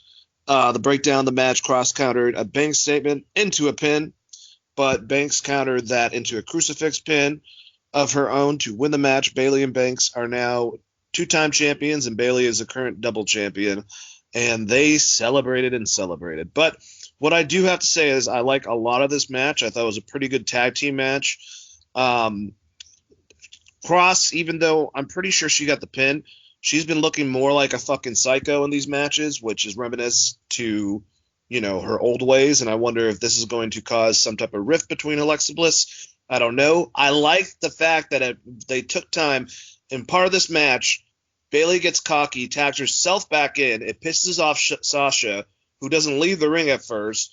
Finally does, and is kind of like aggravated, and Bayley almost screws it up, but then Banks gets back in and then won the match. So it still plants that seed that's still there that really neither one of us want there. But, what are you going to do? I thought it was a good match. I think that this is better than the others, being Alexa and Nikki being champions. I just don't know what the hell this means, really. Are we going to see Bayley and Sasha maybe on NXT in the future? Why don't you use some of the fucking females there? Anyways. I think it's a way to rotate Sasha back to Raw. It's honestly the honest answer. Poor Sasha. She fucking doesn't want to work for this company, but is still working for this company. And is still a huge main event. Like, Bayley is Bayley. She's there, right? Sasha's going to have to do whatever she's got to do for the next, I think she's got that Kevin Owens 2023 deal, so she's fucking stuck. It's fine. They're going to wrestle the Iconics. I think what you should do is build teams off the NXT roster, like good tag teams. Yeah. The match itself was fine. It's weird, a main event that wasn't really... if you're going to pump a female tag team title match, you should really they should have pumped it on Raw more. Of this is what's happening. Check it out. Sasha and Bayley, the original female tag team champions, the first, are getting the title back. You get what I mean? You gotta... Yeah. Because it just seemed like it was just thrown together, and and also Nikki Cross. I think some of her in-ring work is really good, but this thing where she runs out on the stage and stammers around like she's Beavis, which is the only thing I can compare it to. Oh my god. She's just basically yeah. I'm over. I'm done with, because it's not crazy. It's not I know crazy people. None of them act like that. I know people with ADD. None of them act like that. So the whole spread legs stammering shit that she does, I'm just over. It's ran its course, especially with her and Alexa. I'm just kind of over it. Because Alexa just basically no-sells it. She doesn't try to calm her down, right? If Alexa was trying to calm her down for the match, it would work better. So that they're a cool, calm, collective tag team. But Alexa just basically fucking ignores her. And she comes out and she's like, yeah, and she runs around like a fucking idiot. At least when she was with Sanity, or not Sanity, fucking whatever Eric Young's team was in NXT, it was she was, I don't want to say an afterthought, but she was a small part of a thing, so it didn't seem as exaggerated as it is. Now it seems super exaggerated, and after 2 years, I'm kind of done with it. Especially because, one, Alexa Bliss doesn't even fucking like her in storyline. It's actually kind of a dick. So we have, one teammate that doesn't like the other teammate, and one teammate that doesn't like the other teammate in a fucking tag title match. That you've told me, as a viewer, you've told me they don't fucking like each other. They just deal with each other. Whatever. At least with the Iconics, you're they're friends. It makes sense that they're a tag team. Or Kairi Sane and Asuka, it seems like they're pretty close. A tag team should be... even some of the Midnight Express, they're both heels. but they're heels together. You know, they're in it together. That's the part of a tag team. The Usos, the New Day. There's that camaraderie that matters. The club. The Young Bucks, like you can't sell me on a tag team that doesn't care about each other unless the immediate answer is they're dropping the titles right after they win them and they're splitting. But they give us tag teams that are always on the cusp of splitting but never splitting. It's fucking stupid. And like not from the standpoint of female tag team wrestling, because I think it could be done very, very well. It's just WWE has done a very shit job of doing it.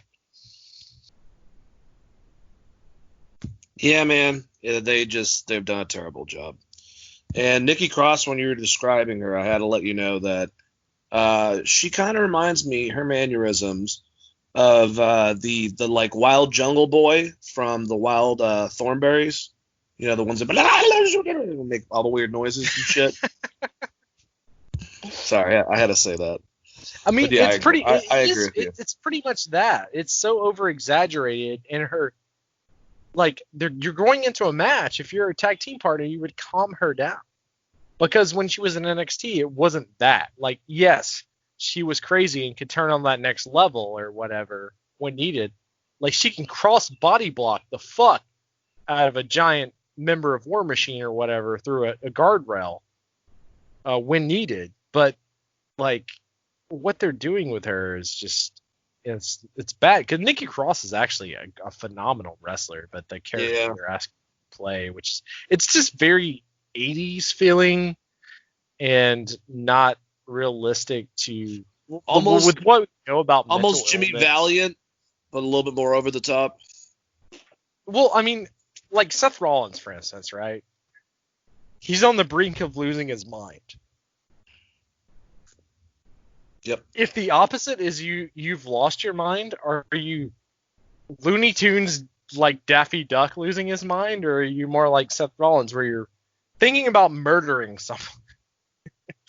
It just doesn't work. And if you have a tag partner who is sane and normal, they should be the one calming you down during these scenarios. I agree. It's just dumb.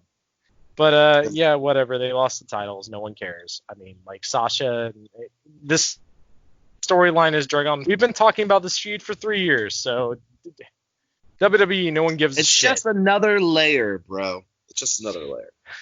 All right. You totally channeled your Russo with that, bro. You're like, it's just another layer, bro. It's just another layer. It's just another layer, bro. Don't even worry about it, bro. It's about a romance. All right, so we have NXT Takeover in your house. That better have that set. I wish it was on Saturdays. Like, I really hope they don't move them to Sundays. I like my pay-per-views, especially the good ones, on Saturday night so I can enjoy the next day, especially if I had a couple drinks, you know, instead of having to go the fucking next day to work. But it's tomorrow night, and we should definitely go over these matches, give our predictions real quick. Well, did you hear the big announcement for this? No. What's that? So Shawn Michaels is going to be on the event. Sean Waltman, I think, is going to be there. Scott Hall, and Triple H is doing an after interview on his Twitter live about the event. So I would say some shit is going to happen at this event with the fact that they're throwing a bunch of superstars at it. Why they didn't publicize this on any of their mainstream TV shows is baffling, but on their Twitter and on their... Do you think Tyson's going to be there? I hope so. Just to punch Sean again. That'd be great. Sean's That's like, awesome. he punched the shit out of me. It's like, yeah, well, you're kind of an asshole. So Stone Cold probably gave him an extra 100 to, like, really lay it in. Hey, man, if you could just take this and just what? Punch him right in the face. He's really dick. What? He's a douchebag. No, Bret Hart got me over. He's a real asshole to him. So, like, here's an extra 100 if you hit him real hard. What? Yep.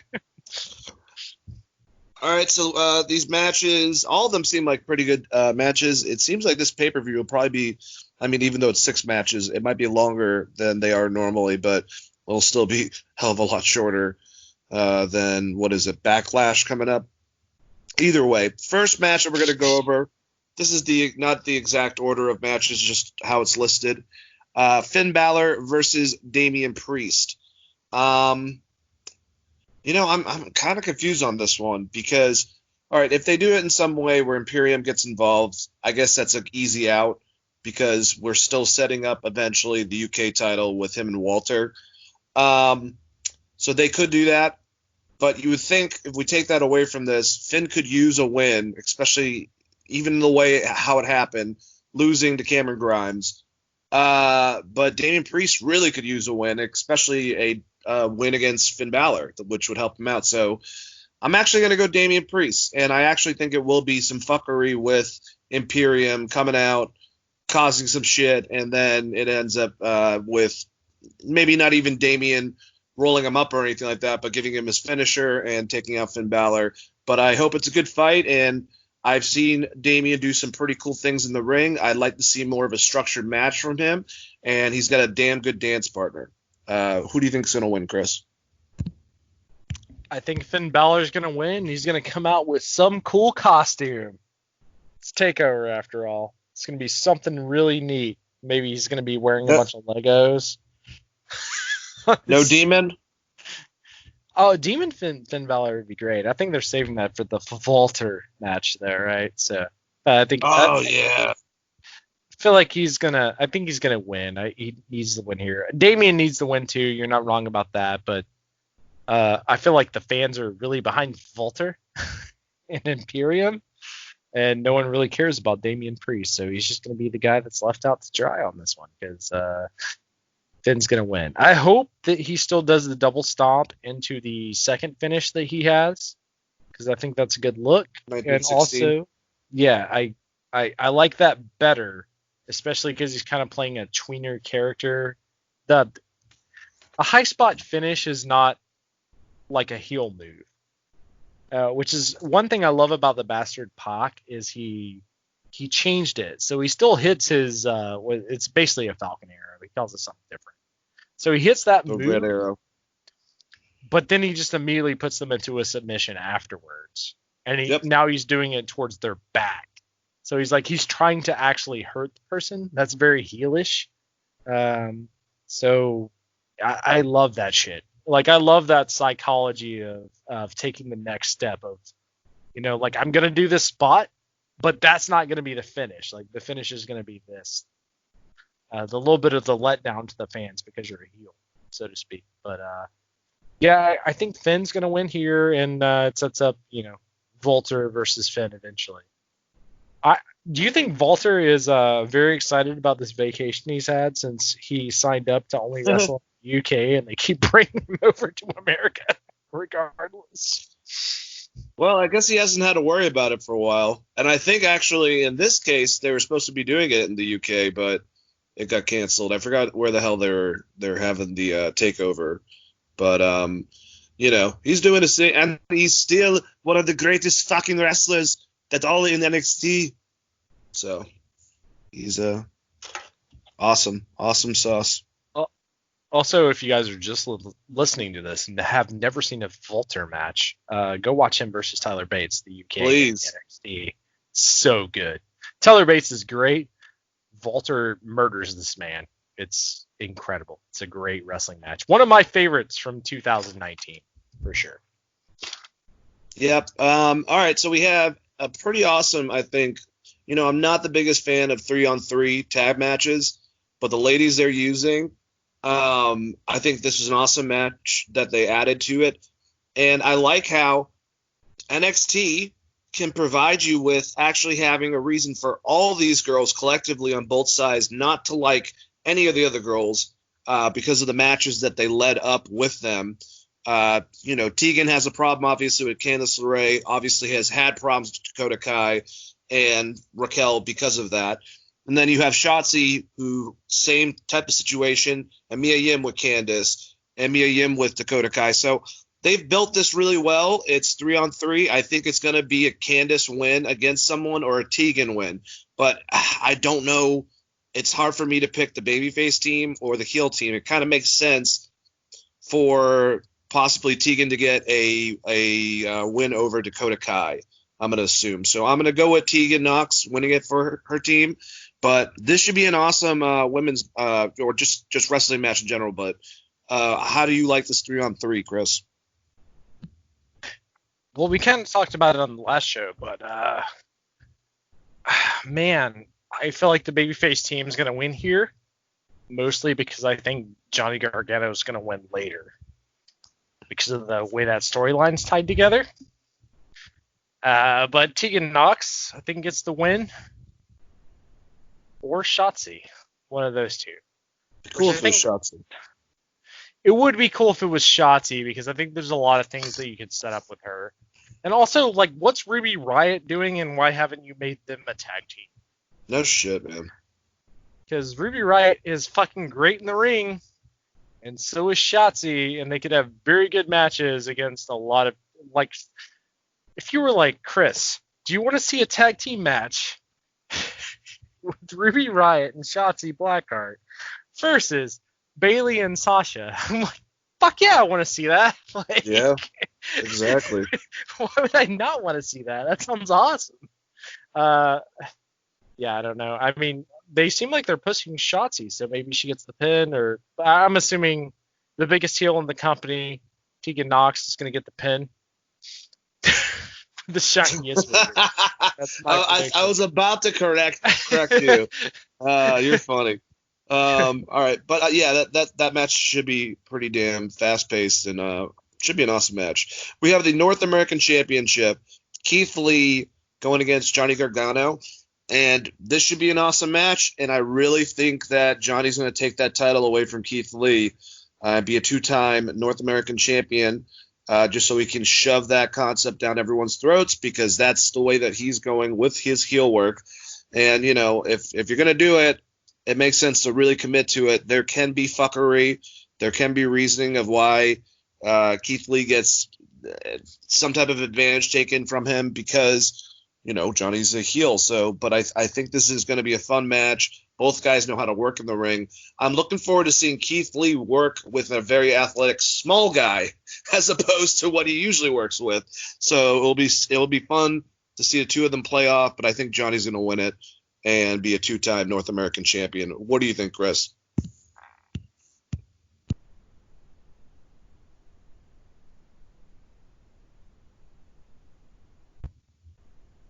Chris?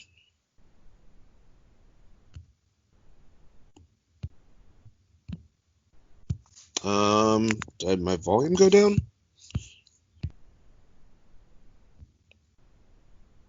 Hey, I think we lost you, buddy. I'm trying to take long enough pauses that if we have to stop this, then, you know, you can take it from it. Or if we figure it out, that's so weird. I don't hear a guy.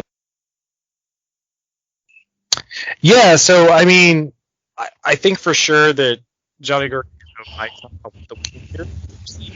There's things that I feel like he might move soon. And also, like I said earlier, I think Candice LeRae is going to lose that match. So Johnny Gargano winning here. He's someone that stated that he wants to be in NXT and stay in NXT with Ciampa as long as he can. So to some extent, it makes sense that might be the end result is Johnny Gargano wins here and Candice LeRae wins the match to whoever she gets in. I'm thinking Tegan Knox. Could be wrong. But I do think there will be some sort of fuckery, as you said. Some sort of fuckery. Yes. Well, let's get to the next match. This this might be my, I don't know, most anticipated. It could be with Tommaso Ciampa and Karrion Kross. What's Scarlett going to do throughout this match? That's going to, you know, chomp away at Ciampa, but just. And just, I mean, this brawling, this should kind of be, I'm trying to think of like how to say this, stylized the way of the match. It should be a brawl with both guys aggressive as hell, kind of like, I don't know, if you did like Undertaker and Austin back like in 97 or something like that. Like they should be beating the living hell out of each other, but Cross just keeps on, he's just that one level over with the domineering. and you can give a point where Cross, or it looks like Ciampa's going to win. You can cause Scarlett to have something to do with it, or you can have just Cross just have a good, fair win over Tommaso Ciampa, and that's where I think they should go, and I think that Karrion Kross is going to win this. Chris, what do you think? Squash match. Really? I think that he should absolutely dominate Ciampa, and Ciampa come back as the Blackheart underdog. Like, to talk about in promos how he underestimated his opponent, he underestimated his ability, he wasn't really ready for this match coming back. I think that's the way to go with Ciampa's character to get the crowd behind him, and it's also a really great win for Cross. That's what I would do, especially on a pay-per-view, because you never see squashes on a pay-per-view. Hardly ever. I mean, outside of like Brock Lesnar matches. But this is the time to build your Brock Lesnar for NXT, which Cross could be that guy. He should just straight beat him. Like, whip his ass, beat him in the center of the ring, and then now you can there's your storyline is Ciampa's got to come back, and I feel like the crowd will get behind him on that. Do you think I'm like crazy on that thought of like if Ciampa loses, the crowd's going to be more hot for Ciampa than they were before coming back and getting the win? No, and I think this is definitely a possibility. I just personally don't want to see that happen. Just for one, maybe squash is too hard of a word, but no, I mean, if you're gonna do it, you gotta do it to be effective. So, I mean, if it's gonna be a squash match, it's gonna be a squash match. I mean, but watching a pay-per-view, we get the Killer Cross and Tommaso Ciampa, that happens, and I'm gonna be like, okay, well, that fucking sucks. But I'll understand why they did it, just to help out Cross, and that will definitely make a statement. So, I get it.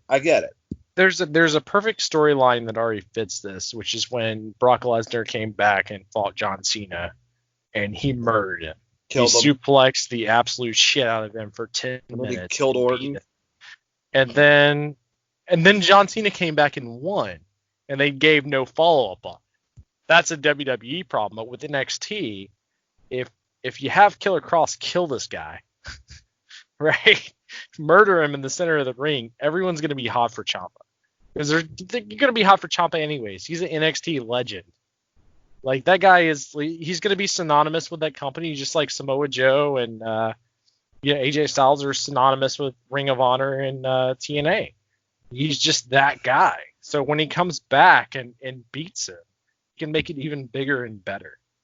So I don't think it has to be a squash. You can have some offense, but like I would look at what you've done previously with Brock and John Cena, for instance, where Brock just fucking demolishes the guy. Would be great for his character. And I know he has a manager, he's got a mouthpiece, but the mouthpiece should be kind of like Paul Heyman in this situation with Killer Cross. At least in my opinion of the size of the roster and what they're going for, especially because they also have the other demonic kind of guy in Loomis. Oh god, that painting. What the fuck? Anyways, yeah, but I agree with you. It is very plausible.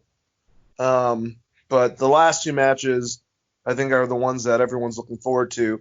The next one probably being the one that potentially could be match of the night. Triple threat match, which, like we keep on saying, just like with 3-on-3 or 4-on-4, can get crappy very easily. But between Charlotte, Flair, Rhea Ripley, and Io Shirai, I think this could be a damn good match. I think that this is going to be hard hitting. I think that I don't know. I think this is going to be a damn good match. And I think, unfortunately, this is where Charlotte departs, but she doesn't lose the title. And as much as I would love to see Io Shirai take that belt or pin Rhea Ripley to get that belt and be a champion for the first time, it sounds like they want her on main. So I think it's going to be Rhea pinning Io. And I kind of thought that before hearing about her going up there, even though I would rather. But I love Rhea Ripley too. So what do you think is going to happen in this match, Chris? Well, on the last show, I predicted Io, but then they came out of the woodwork that she's destined for Maine, so it wouldn't make sense to put the title on her. So I think Rhea's probably going to win over Io, and then that sets up your WrestleMania match. Because they're already thinking to WrestleMania, by the way. It's going to be Charlotte versus whoever holds this NXT title, and I think they've done a good job of building it. Because Charlotte's going to go back probably to Raw and just whip wholesale ass for the next 6 months. So if you're not a Charlotte fan, sorry. Sorry for you guys. But I think the main event would probably be Rhea or Io. And either is a good match. I mean, they've already taken the steam off Asuka at this point. It's going to be impossible to rebuild her to the point where she was coming out of NXT. So they could do a tag team with her and Carrie again. But I do think that you're going to see a lot of Charlotte in the near future because Becky is going to be out for at least 7 months and probably 3 months after having a child. If we're being really honest. And maybe even more. She could just hang it up and not wrestle again, which good for her. Like, fuck it. Like, Seth's still wrestling. He's making money. You made lots of money. The man's man. Like, you don't have to wrestle forever. You gave us a lot, Becky. We appreciate it. Especially that 4-way match in NXT. So. But the end goal, like, I mean, for them, they got to get Charlotte back on Raw because she's their biggest star in the female division. Outside of Asuka, but that's their match, right? Is Asuka versus Charlotte. So Asuka's going to kill Nia, and then it's going to be Charlotte versus Asuka. So definitely Charlotte's dropping the title here. The interesting part, like you said, is we heard the rumor of Io getting called up, which I'm assuming is to SmackDown, because that would make sense on their roster. So which I think Rhea carries the NXT title, which there's nothing wrong with that. I think Rhea is going to be a great champ for NXT, and they have they're still stacked. They still have a great roster there with Tegan Nox, Dakota Kai, Mia Yim. They have like a lot of good shit for whoever wins this title to do. I agree. All right, well, our last match of the evening, the last chance backlot brawl between Adam Cole, the NXT champion, going against the Velveteen Dream. If Dream loses, he can no longer challenge for NXT championship while Adam Cole is still champion. This is it. So it's a backstage brawl. Once again, we got another probably segmented match. We're going to get lots of weirdness and going everywhere. Hopefully it's not like that. Hopefully it starts off in the ring, goes backstage, kind of like an old school hardcore match that you would see, and it's fun. It's just worried about the fucking wrestling, is all I have to say, with all these other ones that have happened. But either way, I feel like Adam Cole is going to win. And kind of speaking to which, the thing that I was referring to earlier was a notification that I got from Bleacher Report, in which Adam Cole, and I mean he could be saying anything, clarifies that he is pretty much like Gargano and Ciampa, like a NXT guy. Like, what do you want to do after NXT was the question? He says, I have no idea. Like, this is what I want to do. I've been here for such a long time. Now, I'm not saying that could change, but apparently he loves NXT. He works with his idol, Shawn Michaels, Triple H, a bunch of amazing other people that are creative as hell, like Jeremy Borash, Terry Taylor, and a lot of other guys in the back. And he's building NXT to basically an alternate towards their other programming. And people are watching both NXT and AEW because they like them better, because they're more the wrestling shows. So I get it. But at the same time, I don't know. It's going to be interesting once this contract's out. But just weird that we were talking about that, and he addressed it in an interview that he's pretty much after he's going to resign, and he's there for life, Chris. Well, if you're there for life, why haven't you signed it yet? I don't know. That's all I'm saying. What do you think's going to happen with this match? Do you think it's going to be another kind of not cinematic but segmented, like something they pre-recorded? And do you think it's going to be good? And do you think Velveteen Dream is going to lose again to Adam Cole? If he loses, I'm assuming the rumors are true. He's going into SmackDown or Raw. I think it's going to be good. I'm going to give the win to Velveteen Dream after drunken Jeff Hardy runs over Adam Cole with a golf cart. It's going to be great, North Carolina. Yeah. Too soon with the golf cart? The Hardy Boys love golf carts, apparently. No, all jokes aside, I think Velveteen picks up the win here. And Adam Cole, I don't know. If I'm him, I'm not re-signing that contract. I want to see what the market's like. Because he can go to multiple places and be a really big guy. Yep. So and work a similar schedule. Like I said, the advantage of if he's going to be the guy that stays in NXT forever, then great, because that's a very lax work schedule for him, where he, like I said, he doesn't have to travel. He just lives there and drives there or whatever, and does TV events. That's a lot of the reason why a lot of WCW people loved working in WCW before they went to Nitro in '95 or whatever, is because they just did taped events like the territories used to do. You could just live in an area, go do the taped event, and then come back home. If that's his thing, but like you said, he has other reasons to go other places. Well, now we're seeing from different outlets that apparently he's at least stating that he did sign a multi-year WWE contract. This was 5 hours ago from Ringside News, getting it from Bleacher Report originally. Trying to find that quote that he just said. Either way. I'll believe it when Uncle Dave says it in the newsletter. Just guys, just found out this stuff. I can't find the quote that he had saying that he was an NXT boy for life, but I read it. Anyways. But, what does that even mean? Him, Tommaso Ciampa, and Johnny Gargano, as long as Shawn Michaels is there, they're going to stay there and cuddle with him on a couch and watch movies together. That's great, but AEW is consistently changing. They're trying to build new stars. They're bringing people in. That was a rude concept. I honestly think they're trying to make NXT as big as a brand as some of the other ones, so they don't just look like, a level down from AEW, basically, which is where they are. That's gonna happen naturally by re-signing guys that you didn't move to the main roster, though. Yeah, which sucks for them, but then they also get guys that they turn the stars, because NXT's pretty good at that. By turning them into stars, you mean like Velveteen Dream's moving to main, and so is Matt Riddle, the guys that you're moving to. No, I know.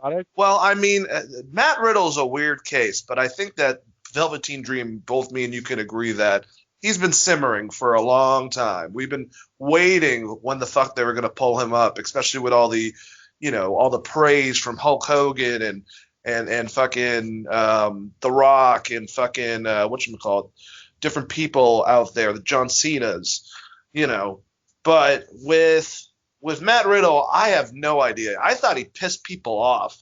So it's a very interesting. I think Dominik Dijakovic is because of his height. He's gonna get his head. He's gonna get his head kicked off. That's why he's there. He's probably gonna become the new Test, which will be interesting. Test was actually a pretty agile guy for his size.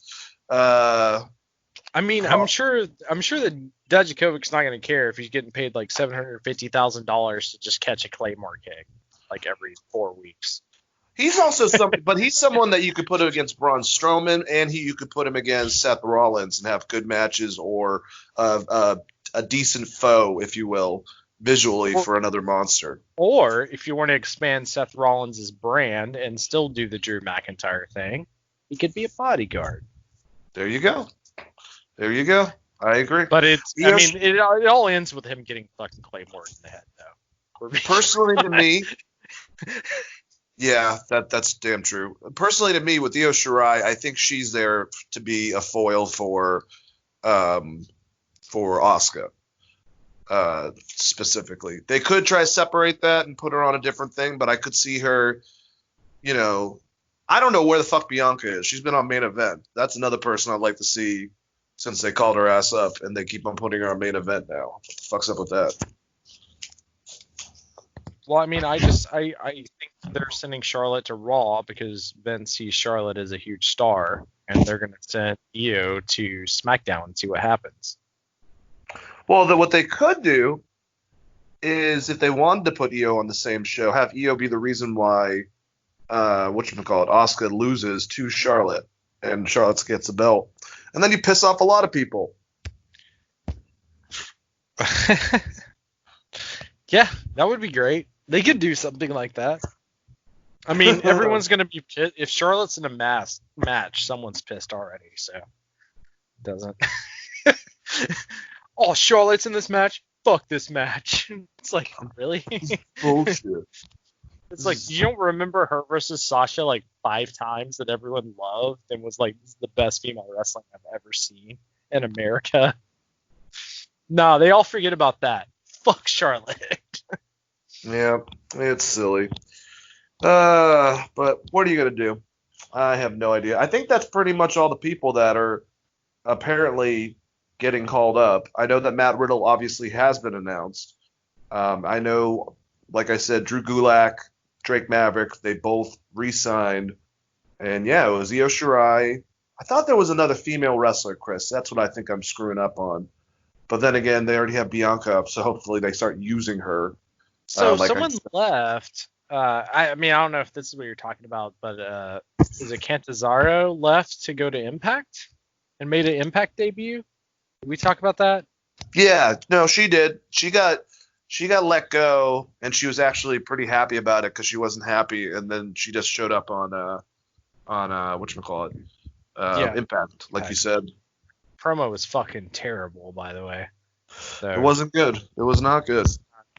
What did she call herself? Oh my god, what was it? It was something really bad. Just go watch it. That's what I would say. Like it's. Yeah, I can't remember. It's like the supernova of Scarlet's or some bullshit like that. It was bad.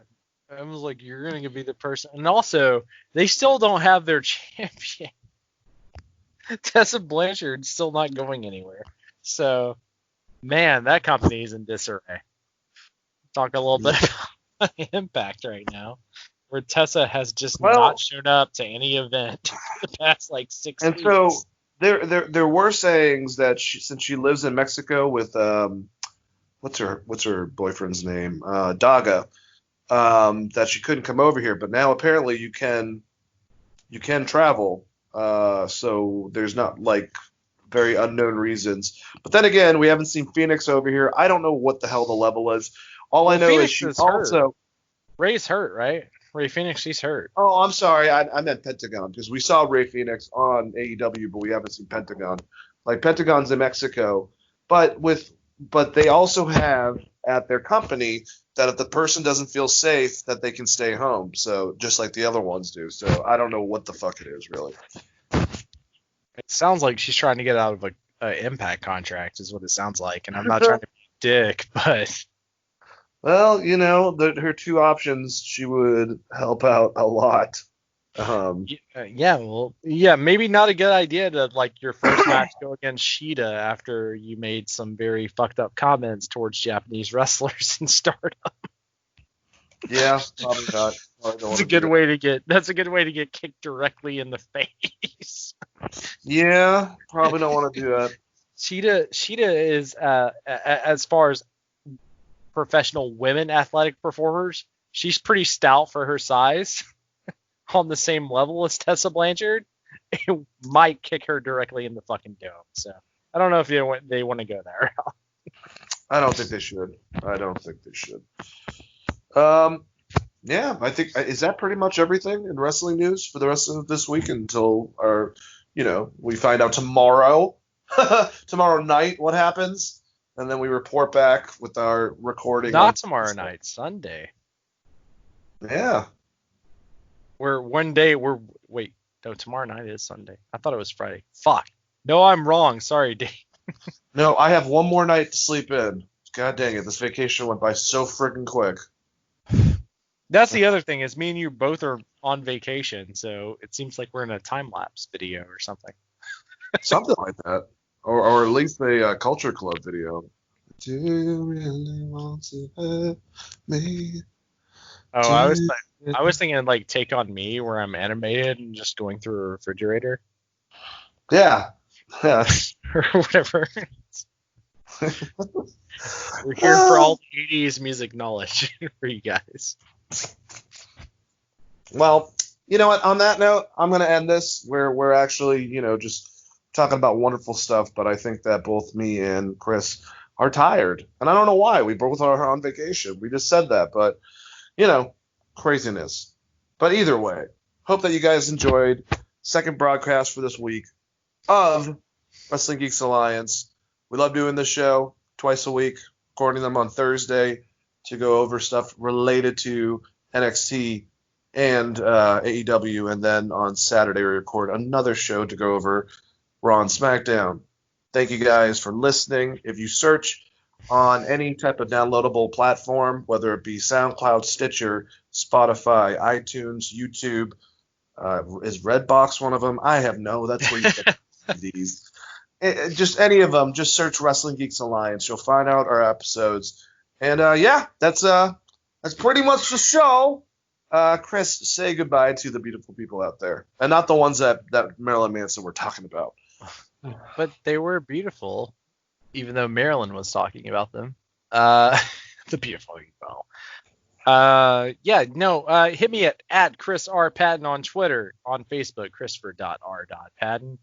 You want to talk wrestling? You want to talk sports? I like sports. Talk to me about sports or life problems. I'm here as a counselor during this time of need if you need. I don't know how good I'm going to be at it, but I can try to help you out. Wow, you sold that really well.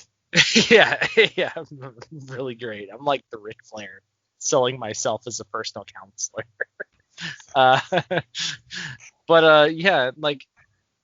All jokes aside, you guys be nice to one another, as we've said on this show very many times. Be caring and be nice to one another. And like I said, hit me at Chris R. Patton on Twitter, Christopher.R. on Facebook. And if you like hockey, if you're a big hockey fan, we got a 2014 playoff situation happening.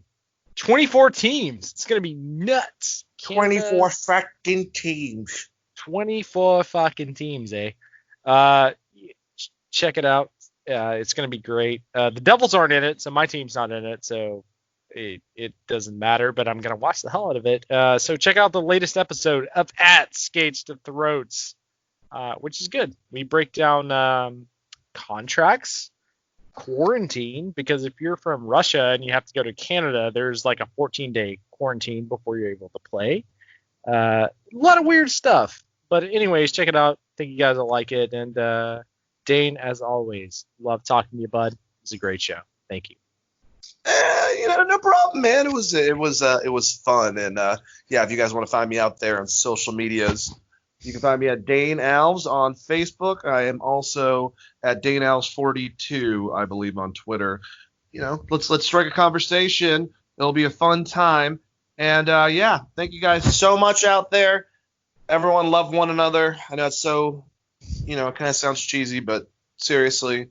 Black Lives Matter. Peace out. Thank you guys so much. That's all I got. That's all I got. Damn it.